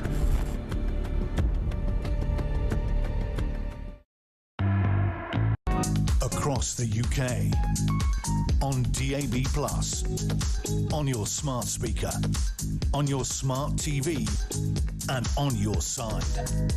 This is Talk. Thank you to everybody who's been in touch, including Judy, who sent in this voice note on benefits. Now that the people on benefits have got a nice rise, 6.5%, and the MPs as well, I think it's about tax. Why doesn't the government make them pay tax? Everybody who works pays tax, unless you only earn a little bit, and it has to be a little bit. So the DHSS knows how much they're paying these people. So why don't the tax people just tax them on it? It'd be easy. It'd get them used to being taxed like we that work have to pay tax. Yeah, it might be a good idea, that. Judy, I think that is a good idea. I think everybody should pay tax in some. Well, everybody does to some degree. You pay VAT when you're paying for foods and clothes and various sorts of things. But on income, I think everybody should pay some form of income tax. I think income tax should be really, really low for people who earn the minimum wage, for example. But there should be something, even if it's 1%, 2%. There should be some form of tax. And the reason I believe that is because you have a stake in society if you pay even a small amount of tax. It's really, really interesting. They do experiments all the time about things that are free versus things that cost you 50p or £1. And if you have paid a £1 deposit to go to something, for example, an event, you're far more likely to go there. It's also the fact that if you say to people who have free TV licenses, for example, well, sorry, you've got a free TV license, you have no say in the BBC, for example. Well, that's silly too. So should they have to pay for TV licenses, even if it's reduced in some way, or there's some sort of benefit, or it may be put against tax or something? There are lots of different ways around this. But one thing that certainly isn't fair is the police failing to solve a colossal 92% of burglaries in Britain last year. This is a Sun newspaper investigation, and in a third of the country, cops didn't crack a single case, a single burglary. Mike Neville is a former Metropolitan Police detective. Mike, what on earth is going on here?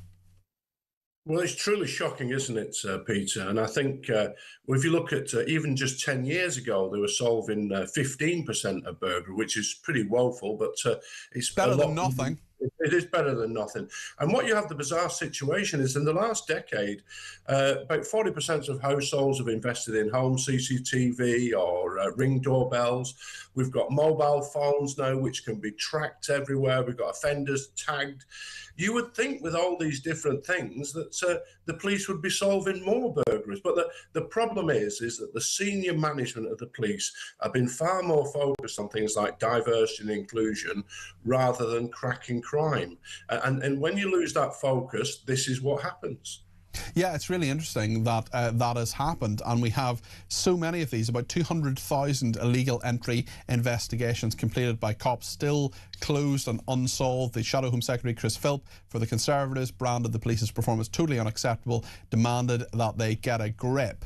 How can they get a grip? Because there are so many people. There are people like Harry Redknapp, for example. There are people like Michelle Keegan, very high-profile people who are broken into. Raheem Sterling, for example, and there are lots and lots of people who, if they can't prevent it with the kind of security that they can pay for, what hope is there for the rest of us, Mike? Well, the people I feel sorry for, really, Peter, are the ones at the bottom of the scale, because what the police are saying in the article is they're saying, there's been a 12% reduction in burglary. Well, that's a 12% reduction in reporting. Reported, exactly. And there are loads of people who don't report these things. Loads of people who don't report it. If me and you have got insurance in our house, so if our house was burgled, why would we report it? We wouldn't expect... 20 years ago, we'd expect the police to come round, fingerprints, look for DNA, give us some advice, crime prevention advice, and possibly catch the thief and bring our property back. Well, Mike, I had an absolutely heartbreaking message earlier on from, I think it was the son of two elderly people in their 80s, paid taxes their whole life. They're now having a retirement. They were burgled a few days ago. The police said, oh yes, we'll come round, and that was 8 or 9 days ago from that texter who sent that in earlier. And the problem is that there's so many people who, in good faith, report these things, think something's going to be done, and then nothing is done. Well, not only that people just don't bother, because if you haven't got insurance, I was just saying that me and you would report it, because all we'd expect is a crime number so we can contact your insurance company and get some compensation. But if you're poor and you don't have insurance, then you don't even bother to do that. And a massive problem is you've got Chris Philp now banging on about it, but of course the Tories share some of the blame here. He was the policing minister. Yeah, they got rid of 20,000 officers. And a massive problem in the police is lack of experience. You've got lots of dedicated, hard-working and brave officers, but they lack experience. You saw it in this that Nottingham inquiry, that awful Callacane character who stabbed those 3 people. The officer who should have arrested him before he did that, she had about 3 weeks in, and the guy who was teaching her had 2 years service. You literally got the blind leading the blind here in terms of policing. And so there's a lack of experience, and from the top, there's a lack of direction. We have these crazy schemes where senior police officers say, well, we'll only go to burglaries if the house number's got an odd number. Crazy stuff like this. Yet the DEI department is fully staffed. They're investigating tweets. People have been arrested for having a WhatsApp argument about a school do or something. And what the public see, they see all this and they see these stats. And what really upsets me, Peter, is that the British police used to be seen as the best in the world. And what now? The trust and confidence in policing is at rock bottom. And what people want, they don't want DEI, they don't want nonsense. They just want the police to catch burglars, catch thieves, stop people doing horrible things and hurting other people. And that would be the way to get trust and confidence. And just before you go, Mike, phone theft decriminalised as police solve 1 in 100 cases of that. Bad news for Morgan McSweeney.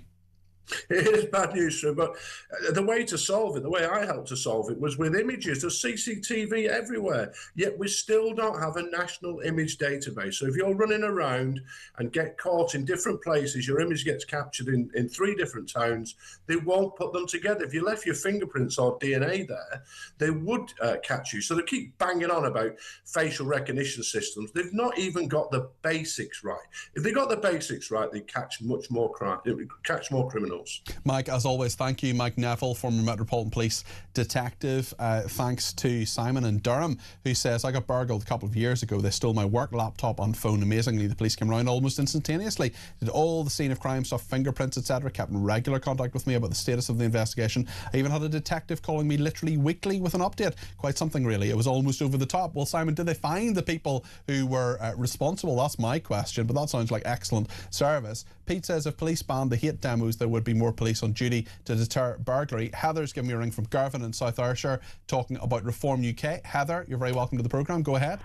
Well, I'm a paid-up member of Reform. I've paid my £25 membership for this year, and I've seen every single one of these rally conferences on YouTube, and I'm going to say this clearly to the left.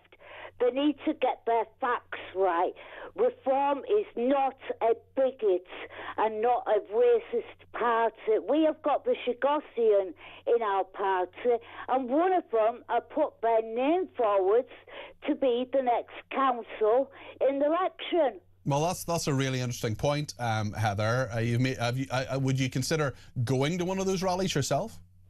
Well, I've been thinking about it. Yeah. And Okay. when it comes back up here in Scotland. Yeah, well, no doubt they'll have their Scottish launch very soon. I know quite a number of parties are having different launches because of the 7th of May elections that are happening in Scotland for the Scottish Parliament, for the Welsh Assembly, and of course for many, many councils right across England. It's going to be a very, very big electoral day. Let's hear what Gary has to say about benefits on a voice note. For 30 years, I worked in the healthcare sector, and then in 23, I collapsed at work. Thought I'd had a stroke, but it turns out I had a problem with my spine. I had spinal surgery. I'm still, even now, suffering. I've got 2 tumours, and I still experience pain at the base of my spine, and I've also got Raynaud's disease. Now, I've been actually told by the DWP and my GP that I may have to be medically retired. I'm only 53. This is me living my worst nightmare. To be told potentially I may be being medically retired come the end of this year, that is just absolutely heartbreaking, because I was brought up to work. Gary, I'm so sorry to hear you've been through such a huge amount there, and I wish you very, very well with what's happening to you. That is very, very difficult for you. Can I just say thank you to people for all the voice notes as well? I know Judy in West Yorkshire, hadn't heard her in the last few weeks, and great to hear from you. I know she's one of the regulars who would occasionally message into my weekend programme, so great to hear more voice notes. Now, if you want to get your voice note in, just send it on 0344 499 1000. Daz in Basildon has used that number to send me a WhatsApp text message, and he says the police are too busy policing stupid marches that the government allowed to take place. And Graham in Bushy says, thank goodness the police have time to deal with non-crime hate incidents and monitoring social media messages instead of solving burglaries. Well, we're going to talk about that. We're also going to talk about what's happening in Iran and the cat that got the cream. This is Freddie the cat, who has been given a stay of execution at his local Tesco's. There's loads to discuss in the final hour of the programme. Please get your call in, get your message in, 0344 499 1000. Loads to discuss between now and 10.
across the UK. On DAB+, on your smart speaker, on your smart TV, and on your side. This is Talk.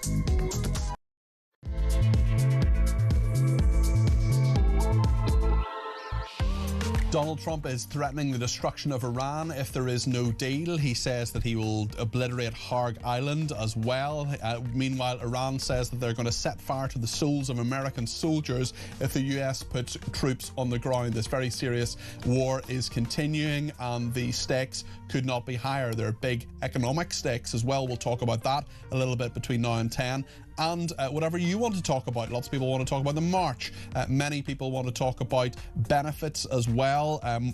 Texture's been in touch to say it would be interesting to find out how many benefits claimants are receiving over £12,800 a year. Surely it's the only logical thing that they should pay tax on anything above that threshold. Whatever you think, what's on the tip of your tongue, however you want to tell me, just dial these numbers, 0344 499 1000 to get your voice on the air. You can text me 87222 with the word talk in your text. You can tweet me at talkTV. Follow me at Peter Cardwell. Send me a voice note. Lots of people will be doing that this evening. 0344 499 1000. Keep them to less than a minute. We'll play out as many of them as we can. You can also send me a WhatsApp text message, or you can give me a ring on that main number as well, 0344 499 1000. So much to discuss.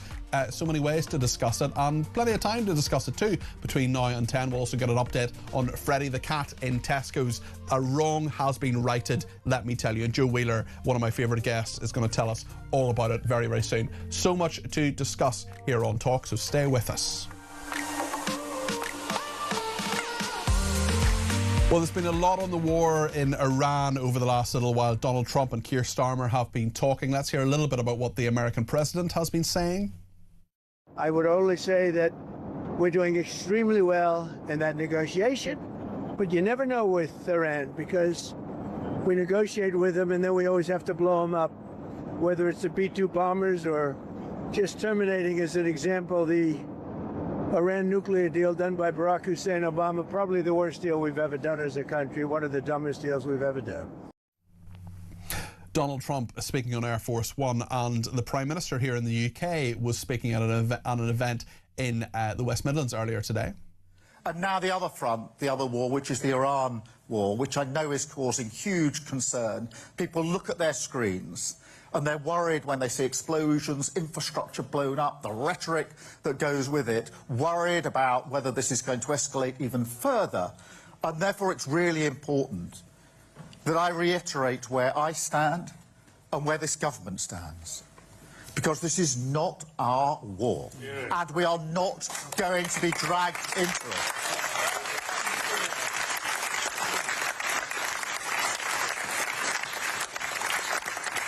Yes, of course, we will defend British lives and British interests in the region, and we'll stand by our allies in the Gulf region.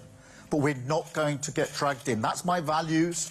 That's my principles, and that's what we've applied to our decisions, whatever the pressure and whoever it's coming from. Well, that was the Prime Minister speaking earlier. He also talked about the nature of the war and says it's going to be a form of joint effort. This is what he said. But this is going to have to be a joint effort. The government can't do it on its own. You can't do it on your own. We're going to have to work together on this, which is why I wanted to have the conversation here this afternoon. That was a round table that he had with various people trying to deal with the economic fallout of all of this as well. Tom Sharp OBE is a former Royal Navy commander. Tom, great to have you on the programme. Thank you for joining us this evening. Where are we right now in terms of this war? Who is winning? What is your assessment?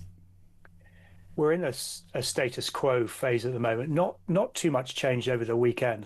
Israel and America continue to strike targets in accordance with Rubio's latest list, namely Navy, Air Force, missile production and missile launchers. So they're being struck over the weekend.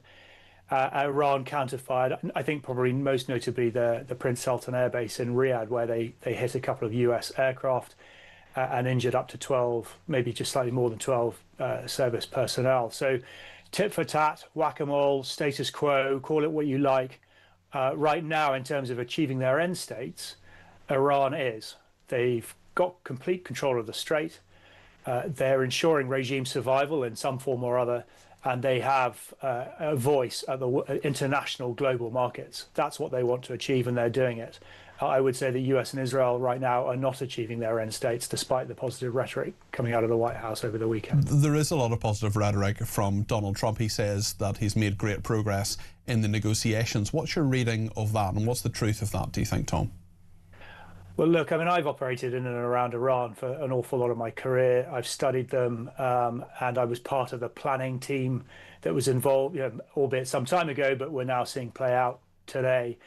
Iran and negotiations is a tricky one. And much as I want to believe that these are progressing, I'm afraid deep down I don't. I just don't think it's in their psyche. And right now it's not in their interests. Like I say, they're achieving what they want to achieve. Why would they negotiate their way out of this?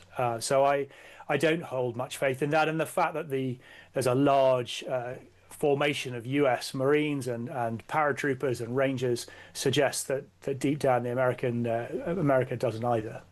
It's interesting that the Iranians have said that the US proposals to bring an end to the war are unrealistic, illogical and excessive. Clearly they would say that, wouldn't they? But do they have a point? When you're red teaming Iran, by which I mean someone gets to play them. So you're in a war game, someone gets to play them. You very quickly find that your logic chains, your way of thinking, you're ultimately driven by fear of failure, fear of winning, fear of life, fear of death. They're completely different. It's a different way of thinking, particularly from the regime, not necessarily from the Iranian people, but from the regime. So the fact that neither side gets the other one, and we're hearing stories about how close they were to reach an agreement before this all started on the 28th of February. There is just a fundamental misalignment at every level that means that this is going to be very hard to resolve one way or the other, I think. What you know the Straits of Hormuz very, very well, and I wonder what you think about Trump saying that he wants to obliterate Harg Island. What is the strategic importance of that? We have a lot of viewers and listeners who are certainly interested in this, but like me, don't have anywhere near the kind of experience and depth of understanding that you have, Tom. Just tell us why that's significant. Well, firstly, Karg is nowhere near the Straits of Hormuz. It's most of the way up the Persian Gulf. So well, there we are, point proven.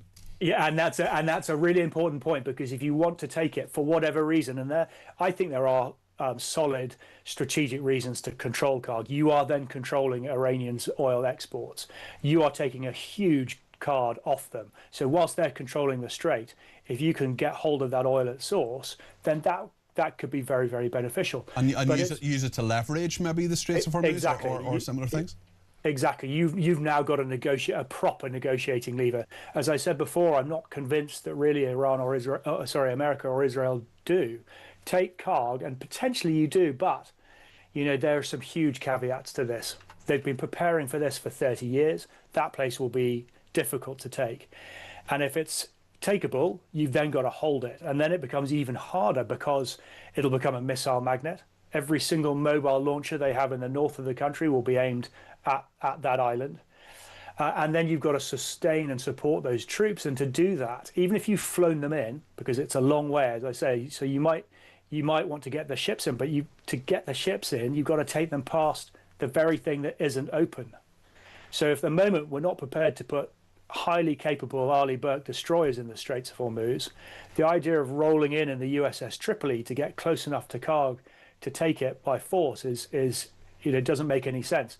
So there are some real technical issues here. Now, US Marines are a very, very formidable fighting force. I think probably the most complete fighting force on the planet. So they will be looking at these sums, but they'll also know it's going to be very, very hard to A, take, and B, then hold. Taking and holding, very difficult, as you say. What about ground troops? Because there have been hints towards that. That would change things very, very dramatically. It would make the war a very, very different thing.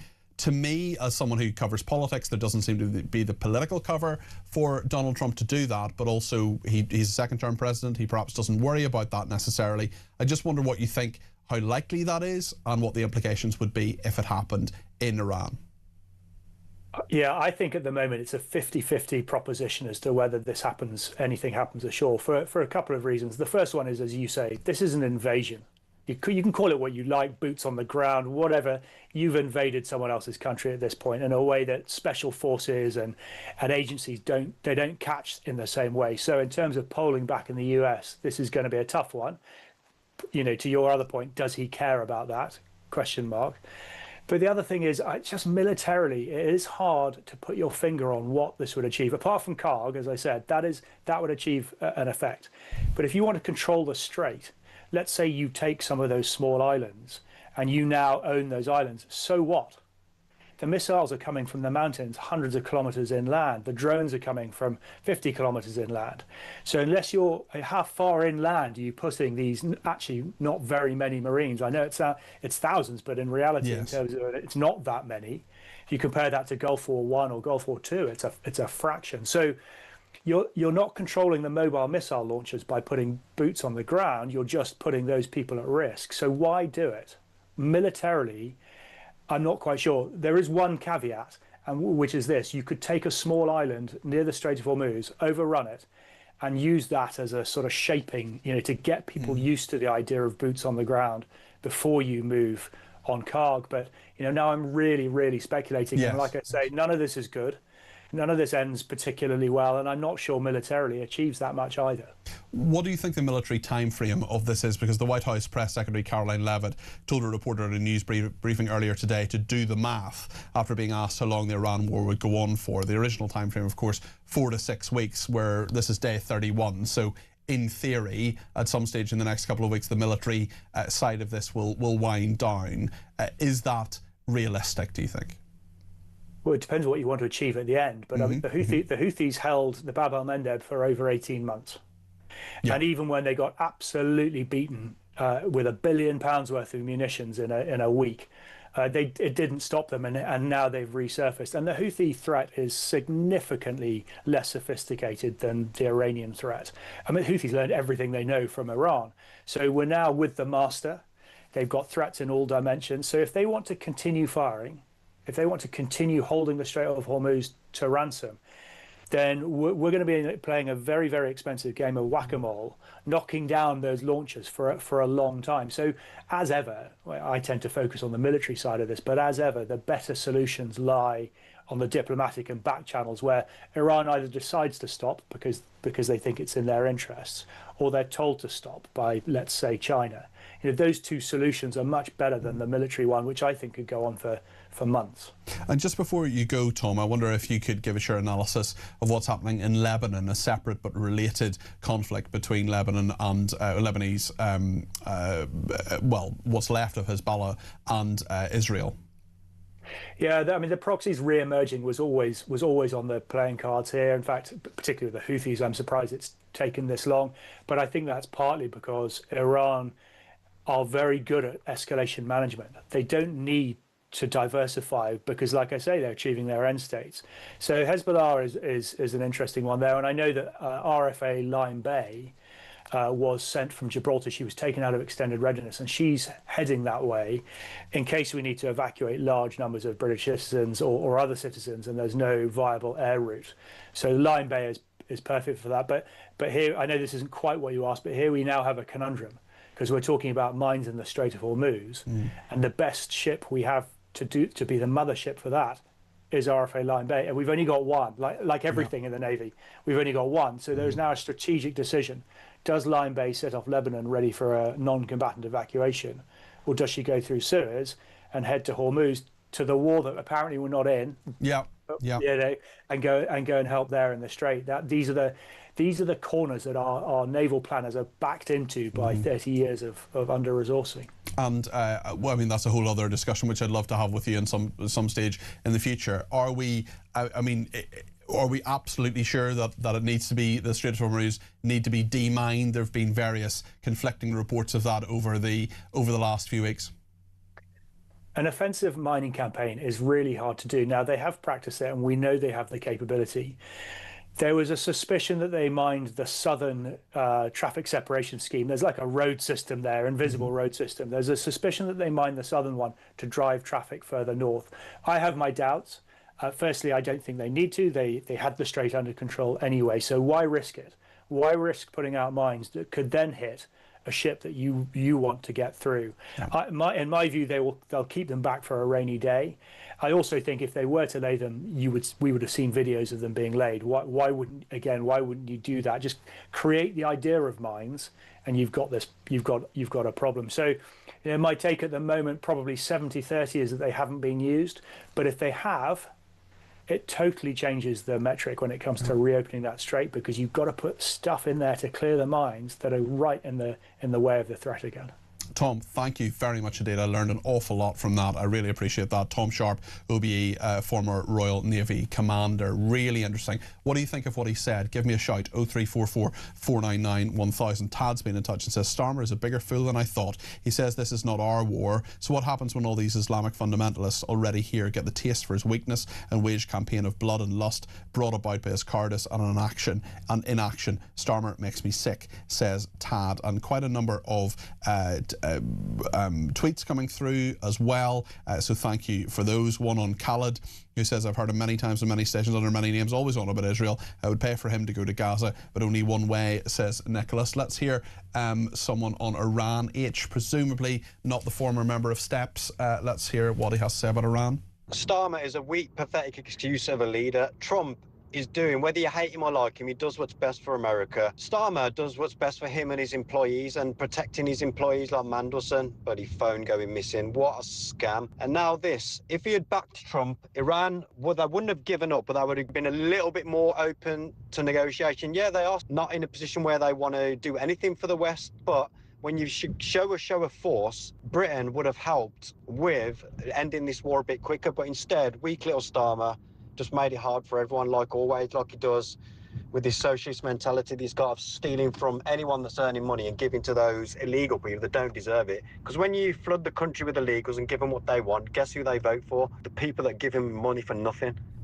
Thank you for your message. Do put your name on them. Sometimes it just comes up as a initial or something on the message that comes through to us, but thank you for that. Lots of common sense in that. Leslie says, can you tell me what actually works in the UK? The NHS, education, or military, policing, politics? Well, certainly Tom Sharp there was talking about the military not working in 30 years of underfunding.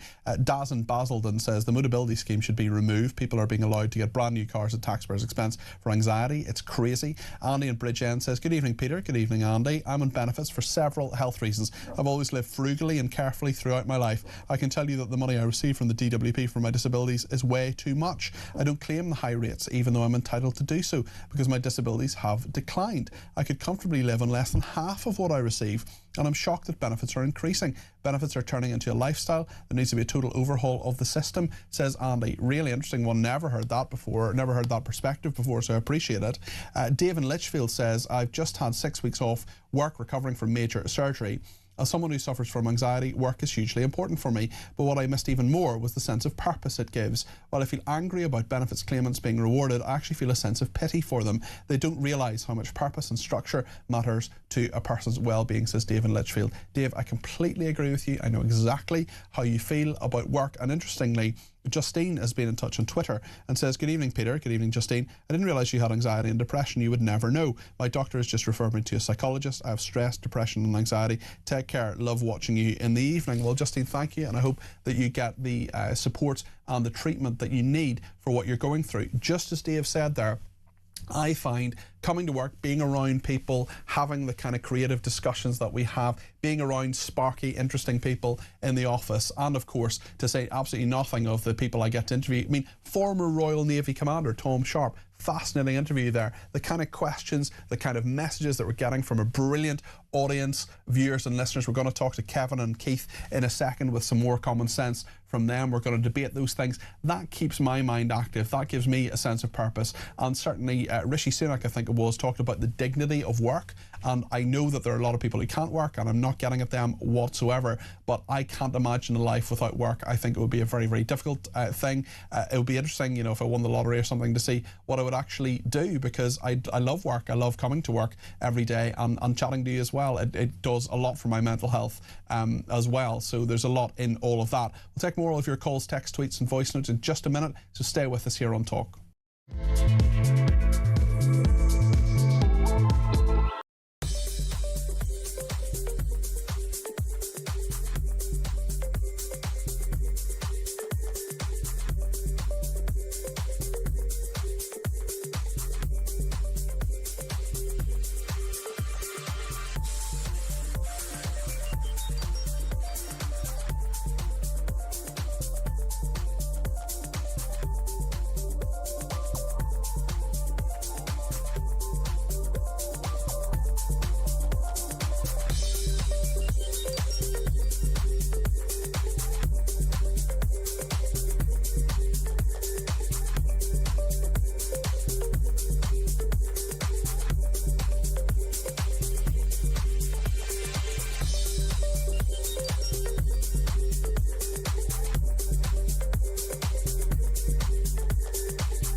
The world is on fire. Russia, Iran, China, conflicts brewing in all of their different regions. They're not waiting. But here in Britain, our armed forces are underfunded, they're undermanned, and they're underprepared. And nobody in government wants to talk about it. Well, we do. I'm Philip Ingram, and I spent my career in the world of intelligence, military planning, strategic planning, and unfortunately, conflict. This is Talk War, and this is where we analyse the conflicts shaping our world.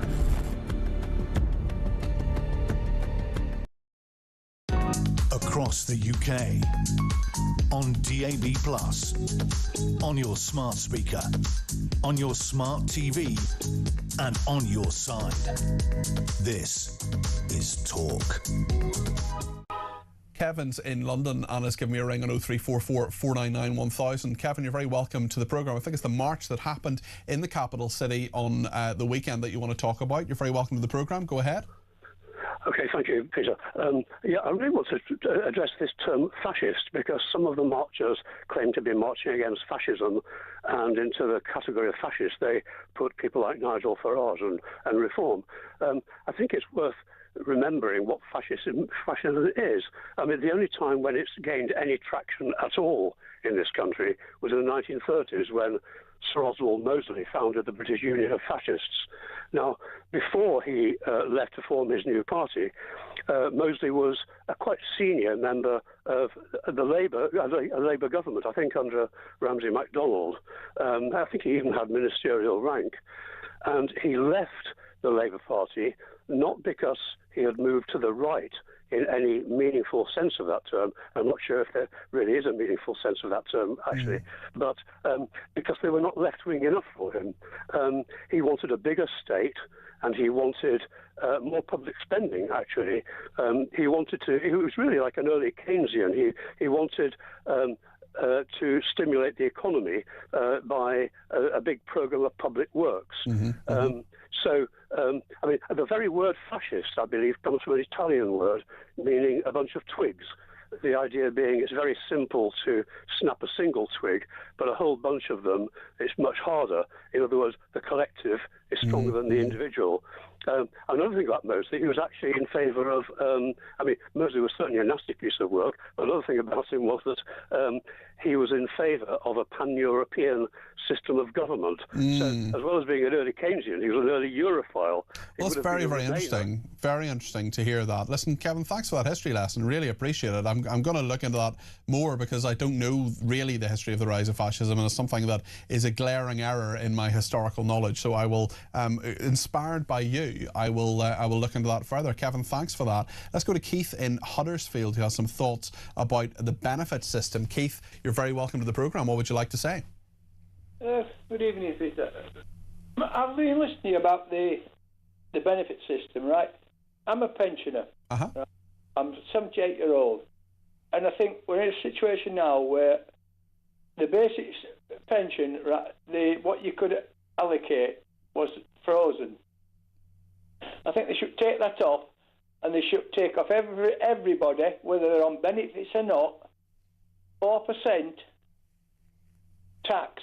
You think everybody should be taxed to some degree? You agree with me? 4% tax, but it must go towards our army and our police force. Okay. It should be put aside from all the other taxes we pay, and I don't say by doing that we don't have to pay 3% or 5%. That should go ahead.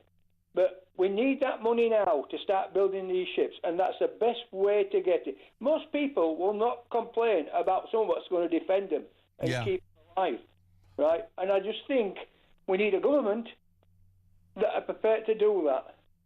Well, that's a really interesting point. Do you think that'll happen, Keith? Do you think people will listen to your proposal? I think the last time they tried something like this were under Wilson in 60s. Blair did speak about a penny on income tax for the NHS, a penny in the pound for the I think it was on national insurance actually for the NHS, and that did seem to be a reasonably popular tax. What Wilson brought out was a policy called income tax. It was 3% rise for everybody in the country. Okay. And it blew up. It didn't work because people were getting different titles for the jobs to get more money. Okay. It has been tried before. Okay, Keith, listen, thanks for your thoughts on that. I appreciate that. That's Keith in Huddersfield. Debs has been in touch and says, thank you, Peter, sharing your issues. Really resonates with me and your audience. I find that work gets me up, keeps me sane. If I don't have work, I suffer debilitating anxiety, but having a reason for being really makes a difference. Well, Debs, thank you for that. I appreciate that. Elma is in Wiltshire and has given me a ring on 0344 499 1000. Elma, how are you doing? You're very welcome to the programme this evening. What would you like to say? Thank you, Peter. I was just saying that since I've been watching your programme, I feel quite guilty at being one of the recipients of... You shouldn't feel guilty, Elma. If you're entitled to it, then it's yours. Well, I'm probably entitled to it. I'm 87, so... but I still feel guilty, you know, there's no doubt about it. But are you just talking about the pension that you're getting, or are there other benefits as well, Elma?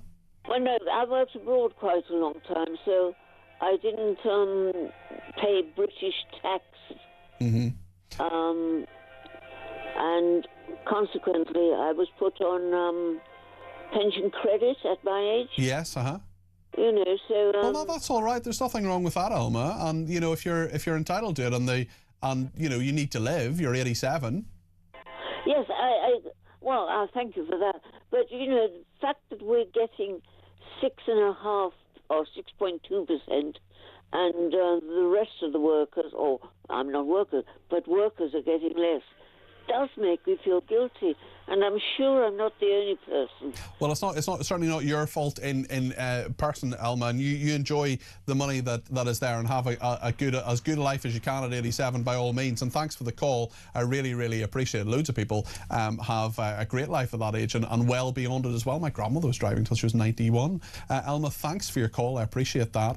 Elaine is in Basildon and says, I believe you're a product of your surroundings. If you come from a household on benefits, you're more than likely to go on benefits too. You have to break that cycle, bring back signing on and proving that you're actively job seeking. There are jobs out there, says Elaine. Well, there are, Elaine, but also there are a lot of people, including people, you know, coming out of university and so on, who are really struggling to get jobs. And we know that the government, I believe anyway, isn't helping people get jobs. It isn't helping the economy because it's slapping so many taxes on employers who want to give jobs to people. I remember talking to someone a few weeks ago who wanted to set up a pizza restaurant that would provide employment for 6 people, about a £400,000 investment. They were going to break even in the second year. And then these national insurance rises came in and they just thought, you know what, we're just not going to do that anymore because it's going to cost far too much money. It's going to take us far longer to actually make a profit, and who knows what else the government are going to fire at us between now and then.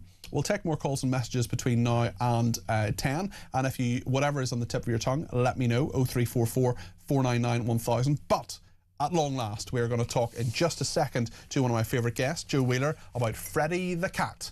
Justice has been served and it's good. It's a good outcome for Freddie. Joe mentioned this on the show when she was on the debate desk a few days ago. We will get the outcome and the full detail from Joe, and indeed your opinions on everything. I see people in front of me who want to get in on far-right parties, or who's far-right and who isn't, on Reform UK, on benefits, on Khaled and what he said earlier on, and indeed on what we discovered down at those marches earlier on. Whatever, but there's plenty of time to get your call on 0344 499 1000. Send me a voice note on that number too. Stay with us.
Across the UK, on DAB+, on your smart speaker, on your smart TV, and on your side.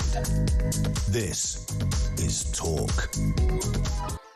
Thank you to everybody who has been in touch. We'll get to more of your calls, text, tweets and voice notes between now and 10 o'clock. But I want to go to Joe Wheeler right now, one of our regular contributors to the show, who's joining us from Lincolnshire after hundreds of people signed a petition calling for Freddie the cat to be allowed to remain at the entrance of Tesco in Skegness. He's coming back. Joe, tell us what's happening. Well, I knew this was going to be a big story. You know, sometimes you hear something and you think, this is going to be massive. You feel it in your bones.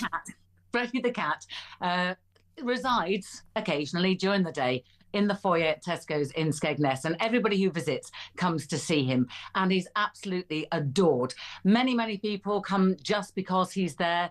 When he was barred, people were saying they were going to not go to Tesco's anymore. They would go and shop somewhere else. There was a massive outcry.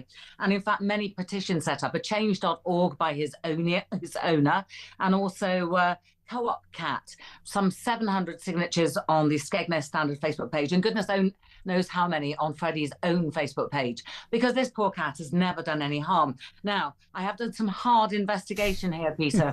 I found out what happened, because in fact there was only one complaint, and bizarrely that one complaint came from or because of somebody who was a fan of Freddie's anyway. So beloved cat, yeah, I know. They put the cat in their trolley and took him round the store. Right. Now, of course, that did cause some problems. Yes. That did go down very well. And for the best of reasons, because obviously having animals inside the store is not on. There was this massive hoo-ha, and Freddie was banned, his basket and his blanket were taken away, and everybody was up in arms. So there was this massive petition, Facebook pages, people were putting out memes and jokes. And I don't know if you know, the emblem for Skegness is the Jolly Fisherman.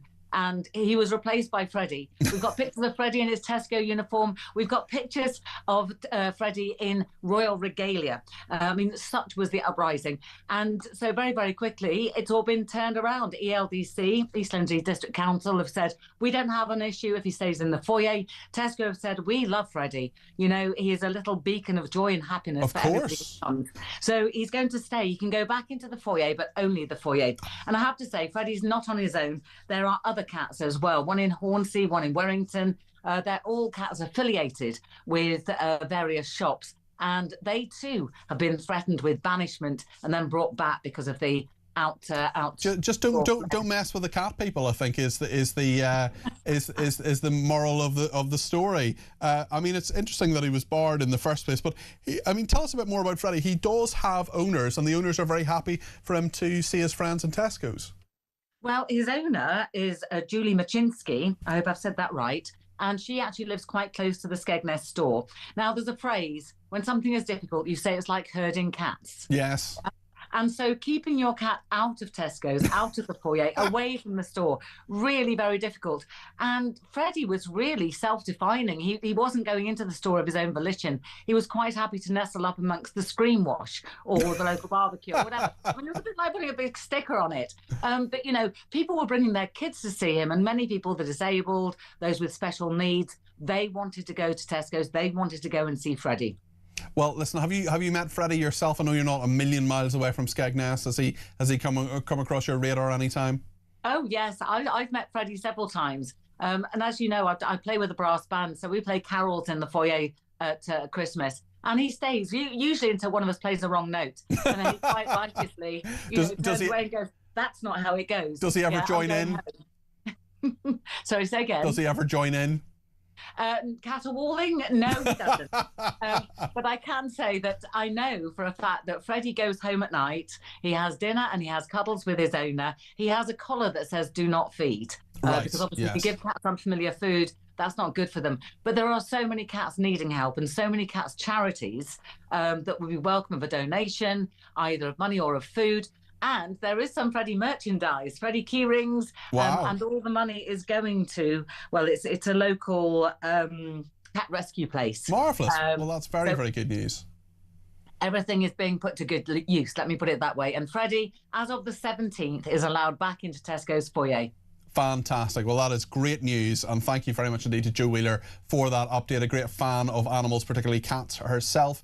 Joe, thank you. Joe Wheeler bringing us up to date with that. She mentioned it on the debate desk when she was down here in London previously, so I'm delighted that that is the case, and certainly the message coming loud and clear from me, of course, is adopt, don't shop, and make sure that you, if you are going to get a cat or a dog or any other animal, go to a rescue centre and make sure that you adopt, don't shop. And if you want to support Freddie, well, you can look up his friends at that cat rescue place, and of course there's so many donations that are very, very welcome. They go through vets bills and food and all the rest of it. I used to volunteer actually at Cats Protection in Belfast, and certainly when I didn't have a cat of my own, which I was renting, and I couldn't have a cat of my own, was with a lodger, and the guy I lived with, who owned the house, really nice guy, my landlord Johnny. He was not for having a cat. I did go on at him quite a lot about it, but he just wouldn't succumb to the suggestion, very, very sadly. But listen, lots more to discuss on all of this. I'll take your calls, including from Mark in London, who wants to talk about Khaled's call a little bit earlier.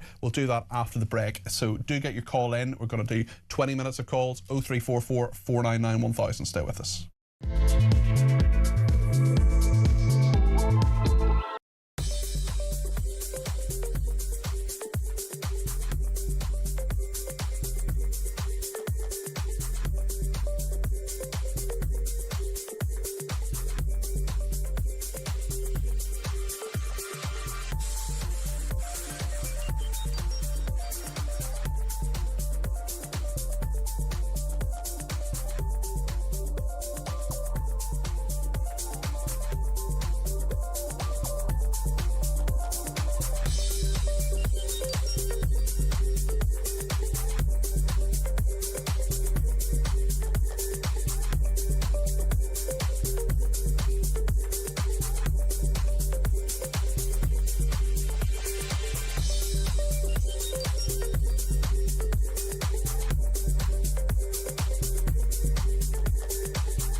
The world is on fire. Russia, Iran, China, conflicts brewing in all of their different regions. They're not waiting.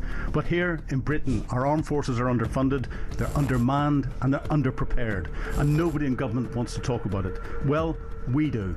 I'm Philip Ingram, and I spent my career in the world of intelligence, military planning, strategic planning, and unfortunately, conflict. This is Talk War, and this is where we analyse the conflicts shaping our world.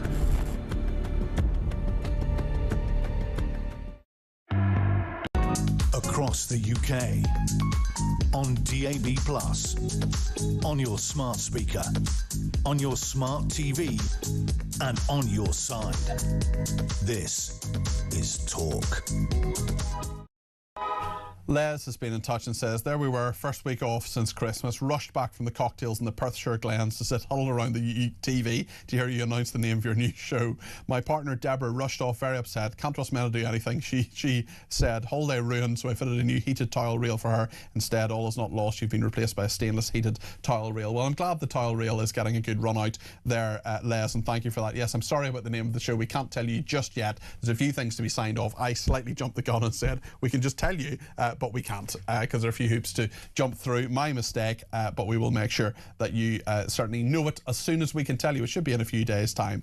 Freddie the cat is so sweet. I will have to come and see him. It's all a good ploy to get customers back into shop at Tesco, says Justine. Is Freddie on Facebook, Instagram, Twitter and Substack? At last some happy news, Peter. I feel better. Well, Justine, I'm delighted to hear that. I'm sure if you do a bit of a search for Freddie, you'll find lots and lots of different information on him. Adam has been in touch as well, says this is Tesco, Sunbury-on-Thames. The cat has been here for a few years now, sending me a picture of a beautiful white cat there as well. Another person says, evening Peter, that person who texted in saying they get too much on benefits and can live off half of it is talking absolute rubbish. Anyone who's claiming legitimately cannot afford, plus that clown saying us on benefits should pay taxes off as rocker. As I said, those claiming legitimately cannot afford, and we struggle on what we're on now, says Simon. Sue says, I am 70 years old. I'm still working part-time to make ends meet. Takes me above the tax threshold, so still paying tax. Not able to claim any pension extras, so I'm paying tax for people who are getting twice as much as I am. Another person on Twitter says, I go out at 5:30, home at 5 o'clock. Long days, I'm paying tax, and people just lie in bed. It's a joke. Now adding the boat people are getting everything free, plus free prescriptions. Simon says 40% of people on universal credit are working. For our household, between us we get universal credit and PIP, and I work full time. The benefit increase works out about £50 a month. Lots more people getting in touch about Freddy the Cat as well. Daz and Basildon says Freddy the Cat is more popular than the Starmer. Mind you, that is not hard. We heard from Khaled earlier on in Leicester. He usually provokes some reaction. I certainly disagree with him on just about everything. Mark is in London and has some thoughts on that call. Mark has given me a ring on 0344 499 1000. You can do the same thing between now and 10 o'clock before Petri Hoskin takes over. She's here between 10 and 1. Mark, you're very welcome to the programme. What would you like to say? Evening, Peter. How you doing, mate? Very well, thanks, Mark. What about yourself? Yeah, not too bad. I've got a couple of questions. One is regarding Khaled. Yeah. But also another caller that calls in sometimes named Ali. Now, what gets on my nerves is these people are quick to, like, throw the blame at Israel, Jews, English people and everyone like that. But as soon as you say one thing about Islam or a Muslim or whoever, if they're Muslim or that, they are quick to defend them. Now, yeah, it's kind of worse than that, actually, Mark. What you say is absolutely right, and it's kind of worse than that, because I remember with Khaled previously, I remember saying to him, you know, do you condemn what Hamas do? And yes, I do. I said, do you condemn what happened on the 7th of October? Yes, but it's in context. And then he says he condemns all wrongdoing and all evil, and all racism and all the rest of it. And that's so often what people say. Why can't you just condemn a certain specific thing? It's very, very annoying, and I think it shows an equivocation, perhaps, too. Yes. But the thing is, I mean, the thing that makes me laugh is you see these demonstrations and you see these trans people and gays for Palestine and all that. I think to myself, if I was rich, I would pay for a flight for you to go to Gaza or to Iran. Well, I don't think I'd get on very well out there, and I know your exact point, Mark. I find it absolutely absurd that they have, you know, trans people for Palestine, or you know, gays for LGBT for Palestine or whatever. I mean, these are places where gay people get murdered for being gay. These are places where trans people are not accepted at all. Exactly. I mean, you've got all these religions around the world. I mean, you've got Sikhs, you've got Hindus, you've got Jews, you've got Christians. None of them are causing trouble. The only ones that seem to be causing trouble all stand to Islamists all the time. And I'm sick of it. But the other thing is, going on to disability. Yeah. Right, I get PIP. I'm 62 years old now. Right, 15 years ago, I was diagnosed with a thing called borderline personality disorder. Okay. I've also got, apparently, an antisocial personality disorder. Okay. And I get PIP. Right, now, I really do wish that some of these people who are claiming disabilities are actually diagnosed by proper psychiatrists and that. I've been under psychiatrists, psychologists, psychotherapists. I take antipsychotic medication. And basically what someone with bipolar goes through, I go through every 24 hours. So for someone like who's got mental health problems, I fully agree. They get picked with that. But if they are diagnosed by a specialist, I'm hearing these people just fill out a form online. Oh, I get anxiety and depression. Yeah, you can have PIP. Well, you clearly need it. A bad name. You clearly need it, Mark, and you've clearly been through a really, really tough time. By the way, you don't sound sorry for yourself at all. You sound as if you're someone who gets on with it and gets on with everything you're dealing with, and I'm sorry to hear that you're dealing with it. Do you know something? It took about 10 years, for me to not feel ashamed of claiming disability or getting incapacity or whatever it is they call it, because the media just made people who are disabled and ones that you can't see their disability feel ashamed of it. I mean, I want to say right here and right now, I have absolutely no problem with you getting benefits. It doesn't bother me at all. I'm a taxpayer. Some of my tax goes to people like you, Mark. That's fine. That's the way the system should work. But it must annoy you that there are people who are getting benefits who really don't deserve them. Oh, does it? I mean, the amount of people you see walking down the road with a crutch, and you think, hold on, you don't even... I've seen people walking down the road with a crutch. They lift it up and run across the road. Yeah. And I'm thinking to myself, what the... Have you got no morals or anything like that? But no, they just seem to... And the migrants coming in, getting everything, and I don't give a monkeys if anyone says I'm far right or whatever. I don't think you are. I think you're just a concerned citizen, Mark. Well, if someone can come up to my face and say it, and they'll get a response, all right.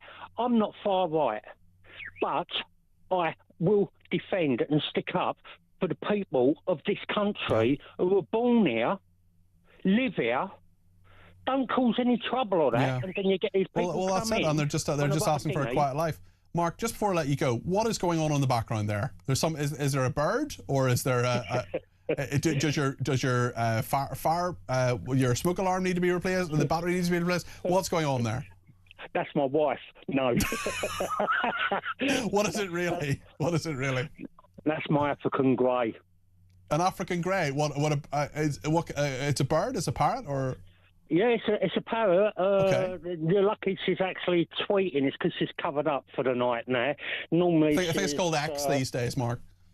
She says a lot of words that shouldn't be aired. Brilliant. Since she's like 14 weeks old, and she's now 31. Brilliant, Mark. You seem at least that bird is going to keep you entertained. What's the bird's name? Quincy. Quincy. Oh, great name. Great name. Great detective. Thank you very much, Mark. Much appreciated. Mark in London there. Ali says, get all those able to work in benefits out clearing rubbish, painting fences, cleaning graffiti or any other community service. No work, no benefits. Phil says, I believe in protesting, but not every week when it disrupts normal everyday people. If these Gaza protesters feel so bad about what's happening, the government should give them a one-way ticket to go out there and protest every day out there. It would save us a fortune in policing and make these cities more pleasant to visit. Sharon says, our local Tesco have been ordered to keep a beautiful local cat out thanks to a complaining tourist. He's so loved by the locals, and he too has owners. Hope they let him back in now. Sharon, where is that? I'd be very interested to find out if you message back in the next 10 minutes. Faith, the producer, will keep an eye out for that. I'm very, very interested in that. Phil says these people struggling on benefits always seem to have top-of-the-range phone plans and lovely new phones, something people working on minimum wage will struggle to pay for. And Zarina says, Peter, my little cat Dougal is fast becoming a local attraction in my tiny town. He spends all day on his blanket in my windowsill. Children and adults walk past every day and talk to him through the window, and he laps up the attention, so much so even when I'm home he prefers the window, says Zarina. Well, I must say in my village where my parents live at home, there is a woman who has 5 cats and they often sleep in the window, and I have been known to talk to them and tap them and wave to them and all the rest, but I'm a cat nut, as you know. Pam's in Edinburgh and has some thoughts this evening. Pam, you're very welcome to the programme. What would you like to say? Hi, Peter. Lovely to talk to you. I'm glad you're on every night. I can't watch my ordinary programmes because I keep listening to you. That's great. Good. Yeah, but 2 things I want to say. First thing to the bad news, my young grandson, who's been working for a few months towards an apprenticeship, hoping to get an apprenticeship, has been told he can't do it. The company have not got the work, they don't have the money. That's very annoying. And he's nearly 18, he's just got a car, a holiday booked for his 18th. Oh, goodness. I'm devastated. This government has got to get a grip on what this country needs. And well, you're absolutely right. And people like your grandson, who's 17, he wants to work, he's doing an apprenticeship. They're exactly the kind of people this country needs to move us forward to get the growth we need. Yeah, he's not sitting on his backside. He's out there every day working. He loves what he does, and he's devastated tonight. Absolutely devastated. He just got the news today, did he, Pam? Yeah, Oh, and that's grim. that of a creature that we call a prime minister. I call him Count Dracula because he's bleeding the country, and his brides, that Phillips and Reeves. The Education Secretary in Reeves, yeah. What's your Pam? Sorry to interrupt you. What's your grandson called, Pam? What's his name? Jamie. Okay. Would you tell him? Sorry, Jamie. Yeah. Jamie. Jamie. Yeah. Would you tell Jamie that I think he's a great guy and he's clearly trying to work hard? Would you just tell him that I said I lost my job 3 times before I was 30? I was made redundant. I was sacked once, and the contract wasn't renewed on another occasion. It's rubbish. It feels dreadful. You feel awful. You feel it's your fault. I think on one of the occasions it probably was because I didn't like the job. Can you just tell him that, listen, hang in there, keep a plan for stuff, keep that spirit, and just, I'm sure you as his grandmother want to keep his spirits up, but I do too, because we need workers like Jamie. Yeah, thank you for that, Peter. The other thing I wanted to say is about these aliens, I call them aliens like Trump. I mean, first of all, we shouldn't have them, but if we have them, they should be fingerprinted, tagged, the whole lot. And my solution to this is, if we've got to give them money, why do they not have to do at least a couple hours a week or day, a couple hours a day working? Yeah, that's a very good point. Tidying up gardens, helping with labouring, and if they don't work, they don't get paid. And they're not allowed out after a certain time. They're criminals. They shouldn't be here. Well, they certainly came here illegally, Pam. It's some very, very good points. Listen, thanks for that. They're taking over our country. They're taking over our country, and that's what I'm worried about. And this country's got to waken up and smell the coffee, because if we've got Starmer or the Labour for the next couple of years, our country is not going to be our own.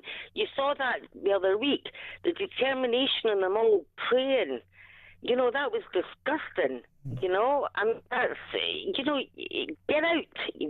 This is our country. Okay. Abide by our laws. Pam, listen, that's all I've got to say. Okay, Pam, thanks for your call. Really appreciate that. I think we disagree maybe a wee bit on the praying, but really appreciate Pam's call. Thank you for that. And only universal credit is apparently going up by 6.2% this year. Most UK benefits will go up by 3.8%, just to clarify that point. Final call for this evening, and then we're going to talk to Petri Hoskin about what's coming up on her programme between 10 and 1. Final call from Carol in Manchester, and wants to talk about the march. Carol, you're very welcome to the programme. What would you like to say?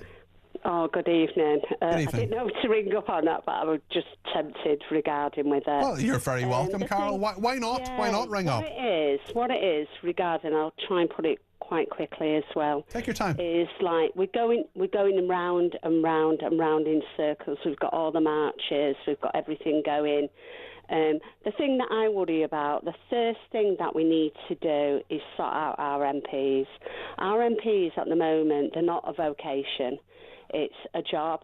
And then how do we get the right MPs, do you think? What's the silver bullet here? I really do think, well, in any job that you go to, like my children have degrees, like you have to have even a degree, right, regarding if you're a nurse or you're a teacher or anything, you have to have a degree. And I do think, right, the age limit as well regarding with it is sensibility. We need sensibility with ageing on the MPs. We need to sort the MPs out first, and that it don't matter what government it be, what party it be, we need to sort them out, because especially today, it's a massive difference compared to what it were 20, 30, 40 years ago. There were passion, there was what you call it. And then you've got all that, which is regarding whether, if you're an MP, then you've got to keep your place because it's after 5 years or whatever. We need to start thinking about that. Then we need to start thinking about what is our country about. It's called Great Britain. We need to start taking back of what Great Britain is. We need to advertise what Great Britain is. Within our communities, within our schools. There's so much I think that politicians are actually... I know what you mean, Caroline. There's so much I think that politicians are ashamed of in our country, or fearful of in our country, rather than talking about what's good about our country. Yeah, and the thing is, if we're letting other institutions, shall I put it that way, we're letting other institutions, right, going in to this country. That's what's allowing it. Yeah. Other institutions, I'm not stating if it's this or that or whatever, and then taking over of what we were in the beginning. And we've lost our way. Okay. We've completely lost our way. So what we need to do is take that back. Let's start getting back right to the basics and then bringing it up and then doing it. I mean, how we do it. I tell you what, Carol, have a think about how we do it and give me another ring tomorrow night and we'll talk about it. Carol, if you ring tomorrow night, I'll talk to you further. Unfortunately, I've got to go now because it's coming towards the end of the show. But very fortunately, Petri Hoskin is here to take over. How are you? I thought you were going to say unfortunately. Unfortunately, no, definitely not. Right, I'm good. How are you? How's very well, yes, all good. Lovely weekend, yeah. Good. Coming up on the show, I'm going to be talking about Carg Island because I was sitting there today thinking, how is he going to put troops on Carg Island? Because which is not near the street. Which is not near the Straits of Hormuz. Apparently, I learned that this evening. Where are they going to fly from? Which country? Are they going to parachute in? In which case they're vulnerable. Because planes have got to slow down and allow that. Yeah. So just the logistics of it. Everyone keeps talking about him attacking it, but I'm just. How does it actually work? How would this possibly work, even if it was ever going to happen? So we'll be looking at that. Also looking at the people in Dubai and the UAE who have been arrested for sending what would seem like fairly innocent messages, but they could be looking at £500,000 worth of fines and potentially 10 years in jail for doing that. So we're going to be looking at that as well. And dangerous dogs. The XL Bully, there was a panorama that went out this evening actually looking at